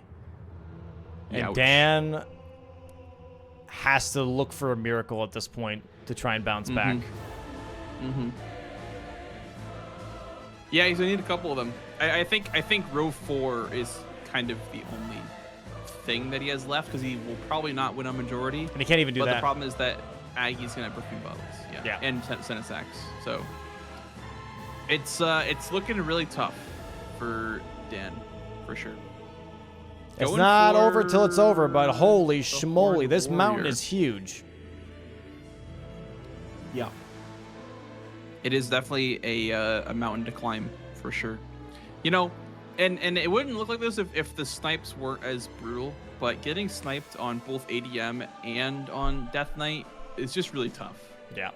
Like, it just kind of, he had no pressure, right? And that's the thing about snipes, that a snipe it's not only a square swing in majority, it's also blocking a line and developing a line for your opponent. So getting sniped like that makes the game look not close, but it was closer at one point. It's just that it's getting out of hand because of those snipes that Dan has to also put out fires as well as try to win majority as well.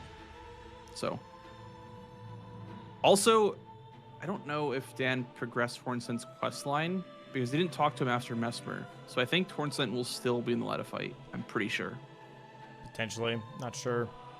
So you do have to talk to him again. Because I was gonna say if you talk to him again, he invades you here. So you'd have to progress towards Rao first before doing Mesmer. That way you would avoid the invasion. But pivoting out now towards the loft.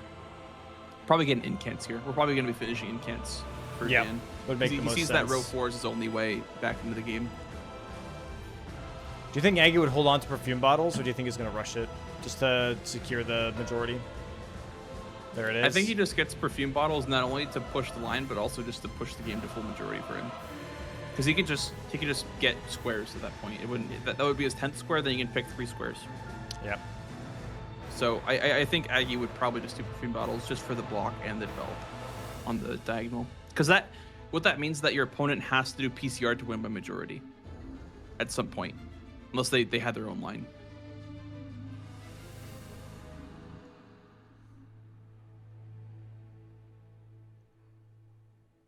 Dan here going for the Horned Warrior, I think, now. Yep. I mean, it's really like his only option is to just do squares that he thinks that Aggie's doing. You know, just try to snipe away the majority squares. Catch Aggie out while he's going for majority. And he has both aggroed now. Gets this ganked. is tough. Yeah, he's just quitting out. tough. He's like, I'm not doing that. He's like, I'm not fighting both at the same time. Just no way. Yeah. Aggie here doing the skip down for the lightning bottle, I would assume, and the lightning ram, I guess, as well. They're both down here. So maybe getting 2 in 1. 2 for 1 special. Could be a column 2 here, technically. Yeah, I guess. He'd have to dupe, but... Big stagger here Warrior for Dan. down. Got the stagger. Yeah. I mean, I think from this point, if you're Aggie, you can just kind of pick whatever feels good to do. Just because, like, Dan has to make so many tough prediction calls that, like, it's kind of impossible to know, like, to make the right call on everything. Just because, like, there's so many regions that still have synergy. Because there's the Perfume Bottle and Lightning Ram. There's the Hanging Pots with Chief Bloodfiend. There's Occultation with Lion and Bellarat and stuff like that with the dupe as well. There's Tree Spirits and Occultation. So like there's still so much synergy that it's tough to play from behind at this point. There's 2 warriors for Dan.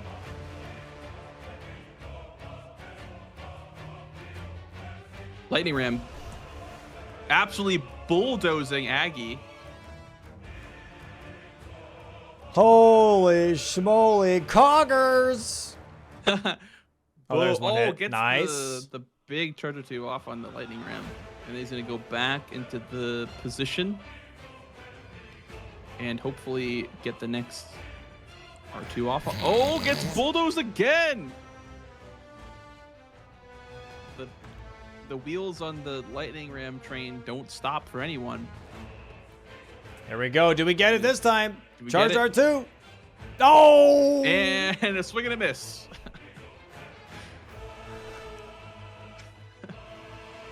Lightning ram is such a troll enemy. Gets lightning struck. Yo, who's playing AC/DC?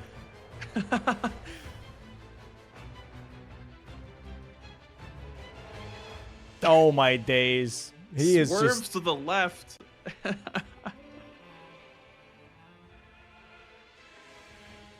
And he missed. the lightning's gonna kill him before Aggie does at this point. Come on, Ram, play nice.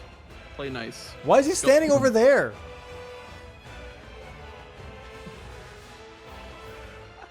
He's running out of heals for you. Who knew Aggie's kryptonite is rolling giant lightning around? And Hey! there it is. Hey, Puppy. Let's Good go. job. Let's go. Big pickup from Aggie. That's his 10th square on the board. And now he's going to be finishing up that perfume bottle square, most likely, very, very shortly with that Lamenter jail bottle. And then at that point, you just pick 2 more. And it looks like Dan's on his third warrior. It's his third, yep. And they'll probably go for Lion at some point. Maybe get the Grace, because he knows that Aggie is south side right now, so he might not commit to Lion. He might just get the warrior and then probably get a Grace and then pivot out. And yeah, easily 4th perfume bottle here for Aggie going into the Lamenter jail. And then after that, honestly, I could see him do Chief Bloodfiend, Tree Spirits. You know? Chief Bloodfiend progresses the Hanging Pot as well. So like it's not bad because you're closer to Tree Spirit, you're closer to Hanging Pot. So you're just going to regions where like you know that you can't lose everything. If your opponent is also there, they can't possibly get everything away from you. So when you're ahead, it's good to make plays like that just keep you ahead. Oh my goodness. Gets absolutely launched into the air by the Horned Warrior. But yeah, I mean, Aggie here just did a lot of high synergy plays. Yeah. Like especially the Jury with the statuses and then Death Knight with the Catacomb square. There's a lot of synergy from Aggie. There's Horned Warriors for Dan. And imagine if Dan got the Death Knight with these 4 Horned Warriors. Like that would look so much different now. Aggie dies to one of the Shadow Men. Good night. Good night. Good night. That's what they say. Crazy. It didn't even grab the Grace in the Lamento's jail. Oh, I have to run all the way back to again. Karo's Damn. grave. Wow. That's tough. Chris Wade saying hello to Dan.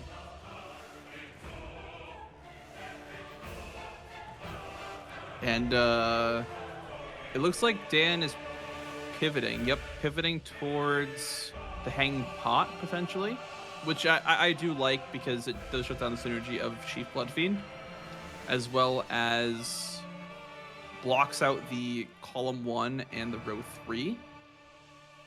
Which both are... They're both kind of threatening PCR. If Aggie had gone pot bell bearings, it kind of threatens PCR. So good from Dan. Oh, he's duping. He's duping. Okay, I see. Blocking out column 2. And yeah, it looks like Aggie's gonna grab he his killed Mesmer. last bottle here. Yeah. I was like, how does that work? But then I realized that he did kill a Remembrance boss because Aggie hasn't killed a Remembrance boss yet. Mm-hmm. Yeah, and nothing really has indicated that he's done that as well. Yep. On his board. There it is. 11-4 right now. 11 Aggie with square. a 7-square lead. Holy schmoly. 6-square lead. We're back to that. And now looks it's like- what's the idea?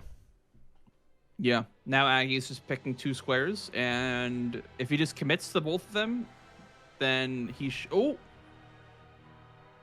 It looks like Dan's going for Lion and Aggie is going to Bellarat, so Dan could shut down a little bit of synergy here. But that would mean that Aggie could scoop up Occultation potentially. Yeah, he might be looking at Occultation. Mm-hmm. Or I might be thinking that, oh, Dan went for Horned Warriors. Maybe he's holding on to Dancing Lion for later to like just hold the priority, so he's going to try and challenge it. Nice jump. I would say that's more likely, is that he thinks that Dan will hold on to Lion for too long, and then he can get him on Lion. But Dan is going for it right away, which... Good call. Is a bit of a... Yeah, it's a good call because players do tend to do that. They try to, like, steal your priority if you hold something for too long. Great damage, too.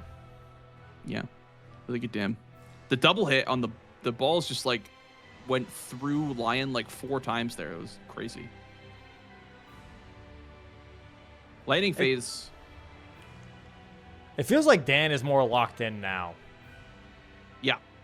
Oh, it's a little late. I hate that. But the least he could do is put up a good fight because this is just good practice. Yeah. For later matches down the road. Like, it's good to practice. Everyone says it playing from behind, obviously, and it feels horrible to do so. But it's good to practice just because you need to know how to make the next call. That's the hardest part about being behind, is like making the right next call. Like, you need to be like, okay, I'm gonna get this, then I'm gonna get this, then I'm gonna get, like, you need to like have a plan 7 steps in advance, it feels like, in order to win when you're behind like that. So I think this is good from Dan to just, just get the practice in, just, stay locked in, stay focused. It looks like he's going to get a snipe here, which is, a small win. If he wants to overcome his deficit, he needs to keep doing this. Keep getting small wins everywhere. Nice dodges. Bang. Yeah, he's got it. There it is. There it is. Dancing Lion. Okay. And Aggie's wasted all his time going towards Lion. And now he's Remember bracing out. Yeah. The next call, I would say, for Dan would probably be to get that Hanging Pot square. Yeah. Would be, in my He opinion, can give up best one play. square towards Aggie, and honestly, I think Iris of Occultation is probably the best one. Maybe Dead My Human But Dan's Swordsman. getting the Occultation. Oh. Yeah, maybe Swordsman, honestly, if you could lose Swordsman, maybe that's the best one out of all of them. I don't know. Yeah. I would say, like, you want to give up the square that Aggie has put in the most effort to get. And so that would be something like Swordsman or Senisax or Tree Spirits or 4 Mausoleums, like one of those squares that just require a ton of effort. And so Dan is going to be working on probably the pots now, I would assume, because he got the occultation. Yeah, so he's going to split and try to be ahead on everything, because when you're behind like this, the way back in is to slowly get ahead on everything on the board and shadow prep everything else. And when your opponent set full sends because they're ahead, you know they didn't work on anything else. So you can kind of choose what they do next, and you can try to snipe that away. So he's probably giving up occultation to kind of try to get another snipe, which is how you're supposed to play when you're behind like this. Is you're supposed to set up a square, let them have a square, and then try to snipe them on the next thing. Tree spirits here. Blindly shooting in the dark.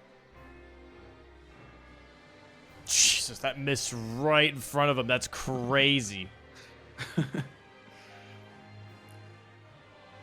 Nice rolls. Yeah, going for tree spirits now makes sense, obviously, because he already had drained the water. You get an occultation. Yeah. That too. That too. Good point. You get an occultation. You already drained the water. You already got a square for it. So just makes the most sense here. Big damage. Not take the riposte was smart there, just to get as much headshot damage in as possible.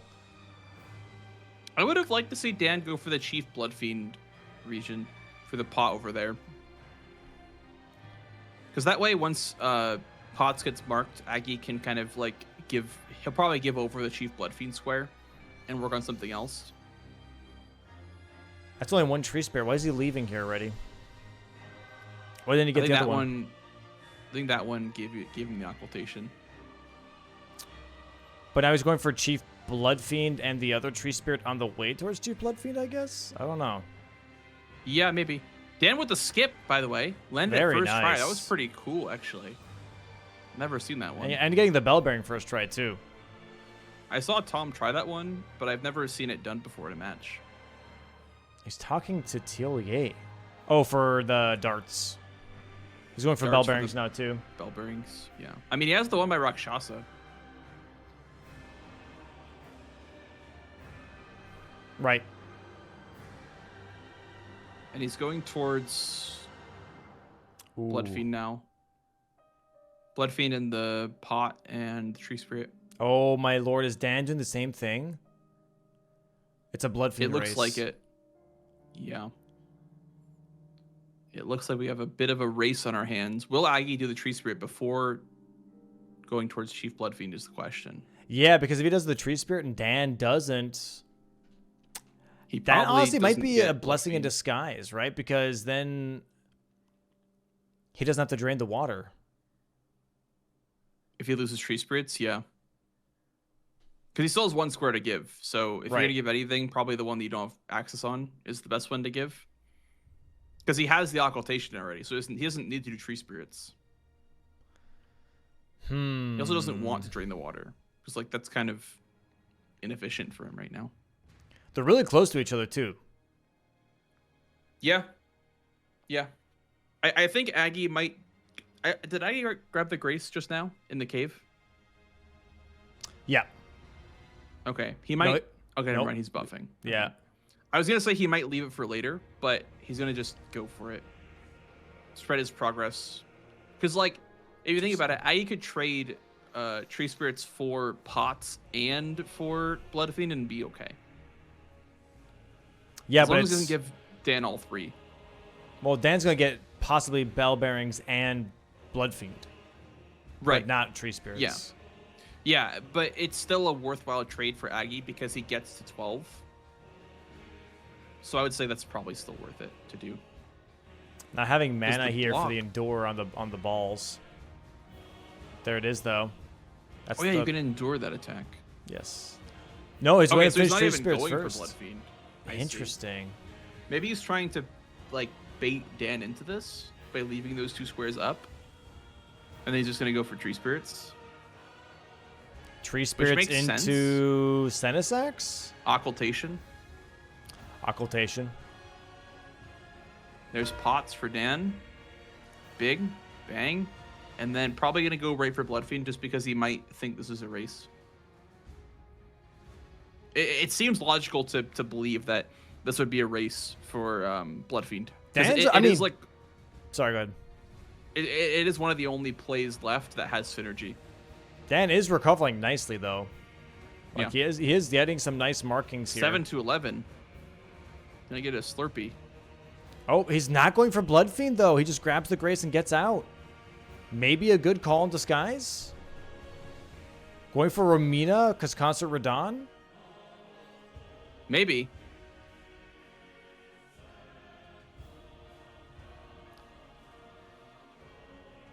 Damn, okay. He's like, I don't know. He's shrugging to himself. He's like, I don't know. I guess I got to do Consort at some point because he's not seeing Aggie mark anything. So he's like, oh, maybe Aggie's going for Consort. There's the Tree Spirits. And there it is. And there he might think to himself, okay, I don't have to do this right now. Do we quit out? I would probably quit out just because if you finish Romina fight, you're behind on the next square. But maybe he has a plan. Does Aggie not have more runes, or why are we here? I have no idea. Do we not have more runes? Is he going for a pickup here or something? No, I think he just doesn't have more runes. He rushed Drain the Water that hard that he never went for more runes or Highland Cross. Interesting. His damage was that high without having like 3 Skidoo fragments? Yeah, I mean, he's got Iron Balls. And buffs. Like, damn. You know, I don't know. Damn. Yeah. That is surprising, actually. I would assume that everyone grabs the Marth Ruins Grace, but North Highway South looking like it was pretty juicy on this board because like, having Morth Ruins wasn't even important this game at all because there's no there was no early Bird Warrior, there was no Moonrathil, like there's not a lot of Skidoo Altus. It's mostly Shadowkeep and other regions attached to Shadowkeep like Jori and yeah, so looks like Dan is gonna finish. Oh, almost got the walking strafe. Well, because like if you're Dan, you have no clue that Aggie has gets pierced by the scorpion stinger, gets scarlet rotted, except the scarlet rot gets absolutely I'd be like, all right, sliced dude. and diced. Sounds good, man. I'm out. Yeah. Calling it a day. Yeah, that tough luck for Dan in this one for sure. Like I think he genuinely came in with a plan, and I think it just didn't work out for him. Because like he's making a good recovery. Like he knows what he's doing. He's just having a tough time.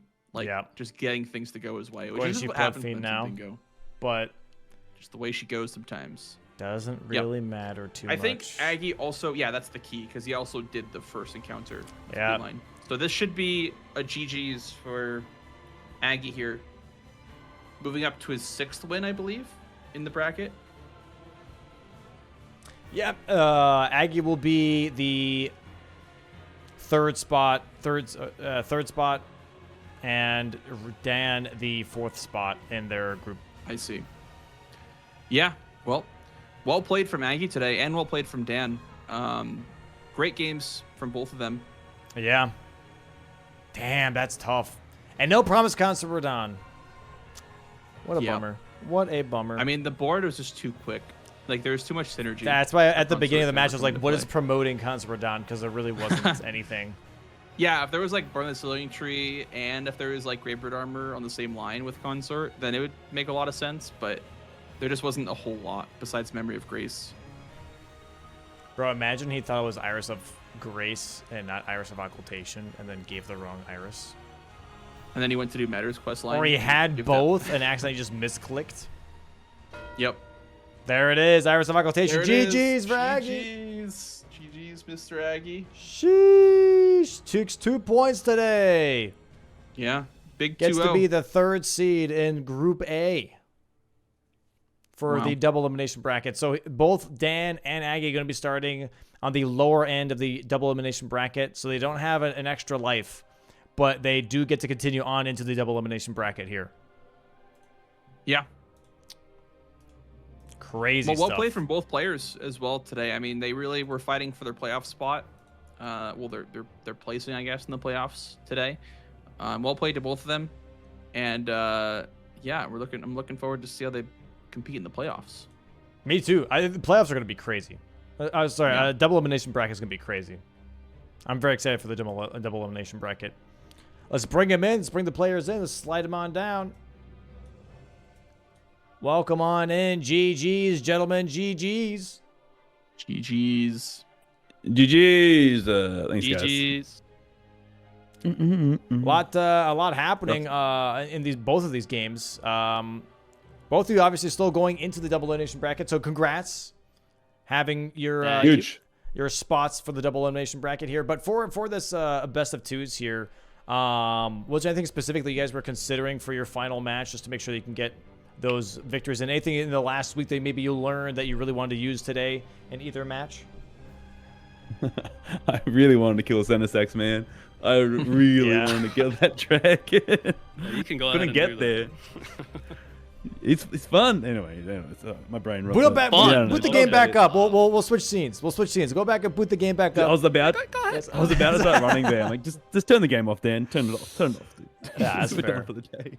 What about you, Aggie? Was there anything that you practiced specifically for this week's matches? Anything that you maybe felt not super confident on that you kind of put some extra time into this week that paid off? Not squares specific, just board reading at the start, I think, which I did really well in the second game, I think. The first game, I don't think what I did was bad, but I just could not pull it off. I'm not going to go for the stupid version abductors at the start anymore. They're too troll. That's fair. They're too troll, man.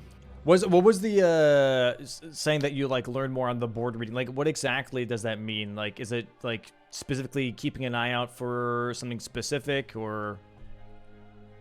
I think just evaluating the clumps of squares more completely at the start of the game to understand where is going to be important in the mid and late game, and then kind of structure the early game around that.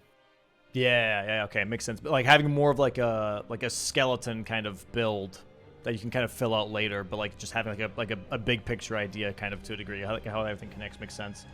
Right, yeah, exactly.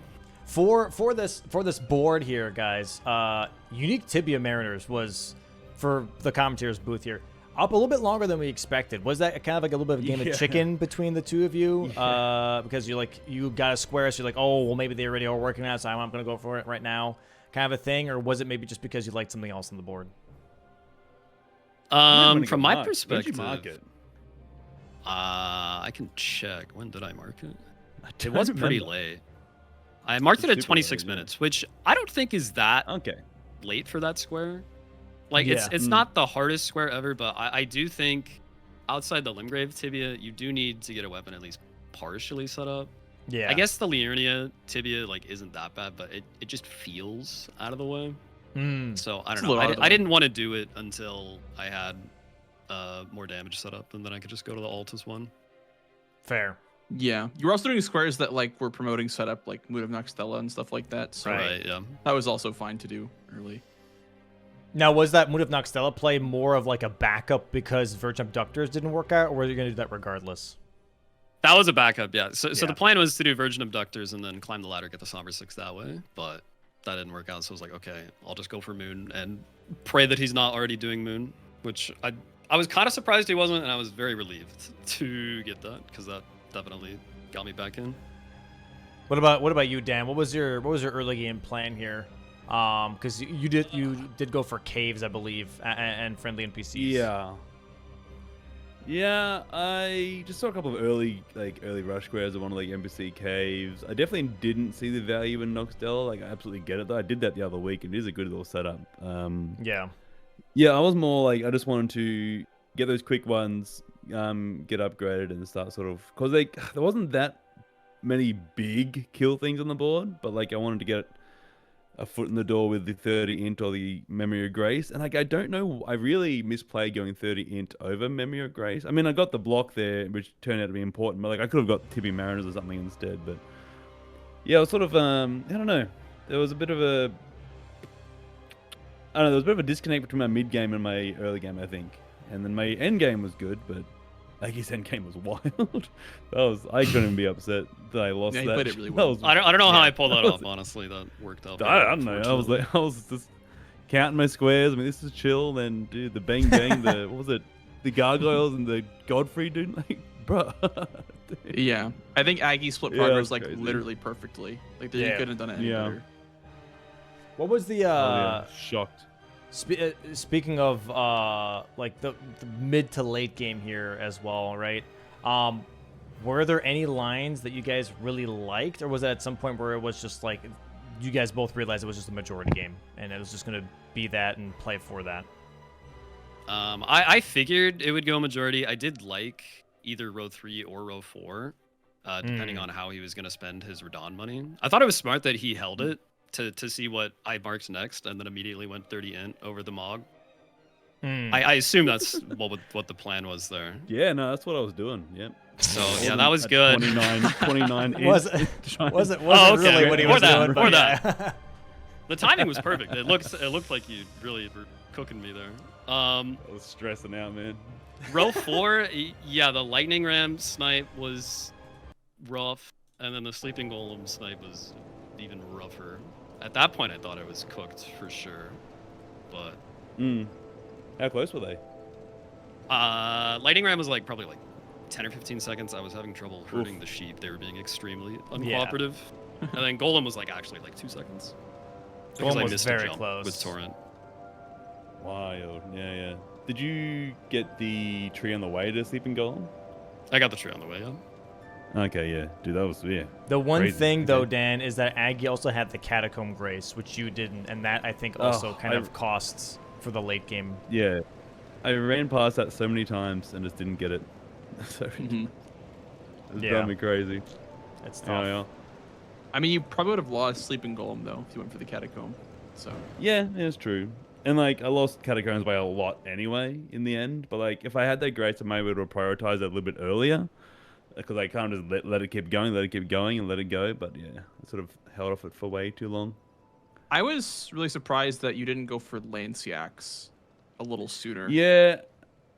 Do you think I would have got it? Because like I ended up going for the flasks, and Aggie got it when I was like with like 3 tiers left, and I went there straight after. So like, it would have been really close, I think. I thought it was a But I race don't for think- sure. I had Sacred Yeah. Blade, which ended up being like perfect for that fight. So I was really Yeah, happy because you got with it done really quick. Really quick. He had Dragon Hunter's Katana, so Yeah, it would have been that'd pretty be good for the head, I okay. guess. Yeah. But Yeah. you were more upgraded, I think, at that point. Where did you get that?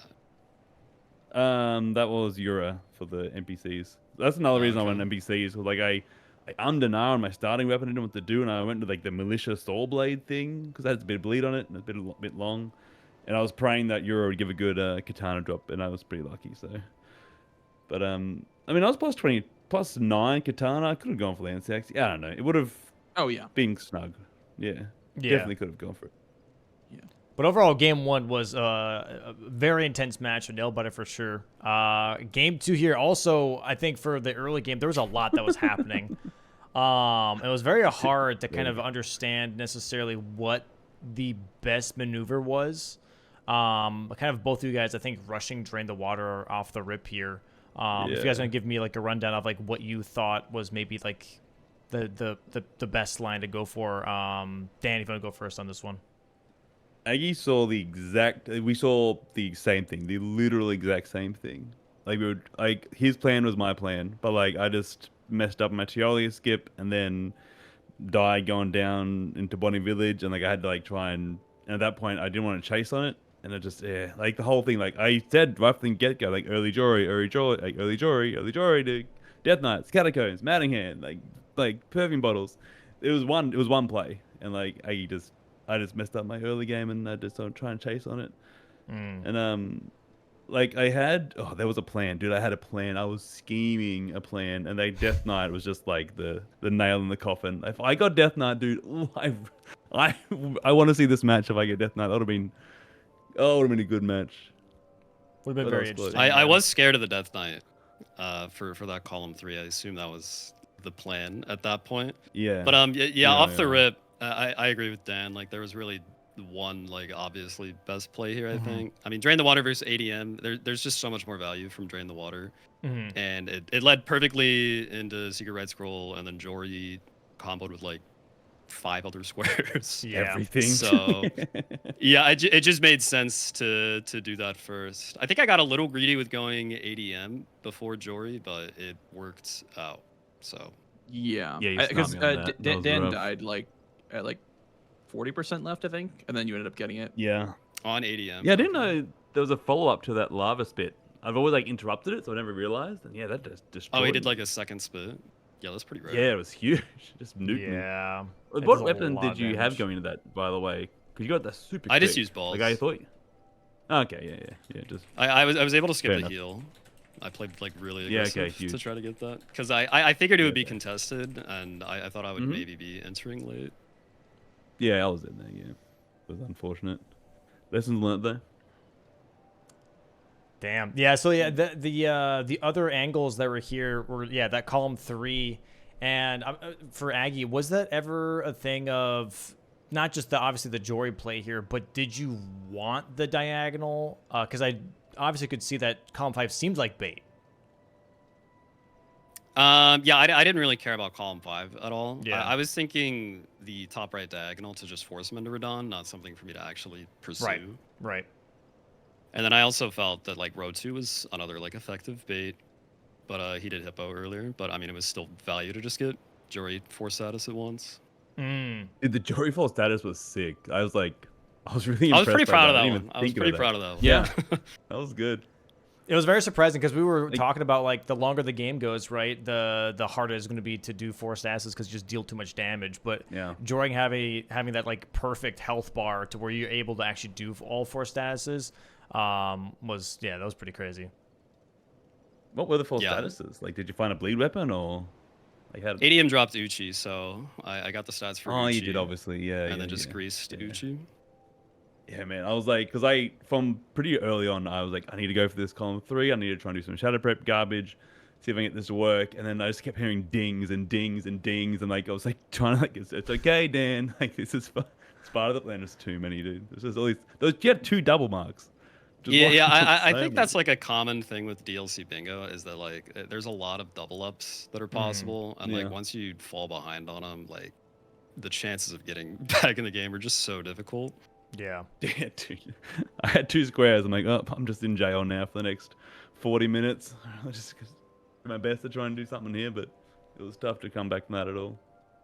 Yeah, I mean the snipes too. Like if you got ADM and Death Knight, that would have been definitely different for sure. Very Yeah, close fights, but Those still were good, amazing though. matches. Yeah. It was very, very fun Great to to play. watch from both of you guys. It's not the end for you guys either. You go into the double elimination bracket here on the lower end of the bracket, so you don't have an extra life. But still, you are in the double elimination bracket here. Aggie being seed 3 for his group, Dan being seed 4. So congrats on that. You guys get to continue on into the double elim. For you guys, technically, I guess it's not truly double elim because you only have one chance really. But the overall bracket is double elimination bracket. Thanks so much for playing today, guys. Congrats on getting your placements, and GG's again to Aggie for getting 2 more points. And we'll see you guys in 2 weeks. Yeah. All right, sounds Huge. good. GG's, fellas. Thank you, guys. Domulus. No GG's, problem. Dan. Bye, guys. Bye-bye. GG's. Well Bye played, bye. bro.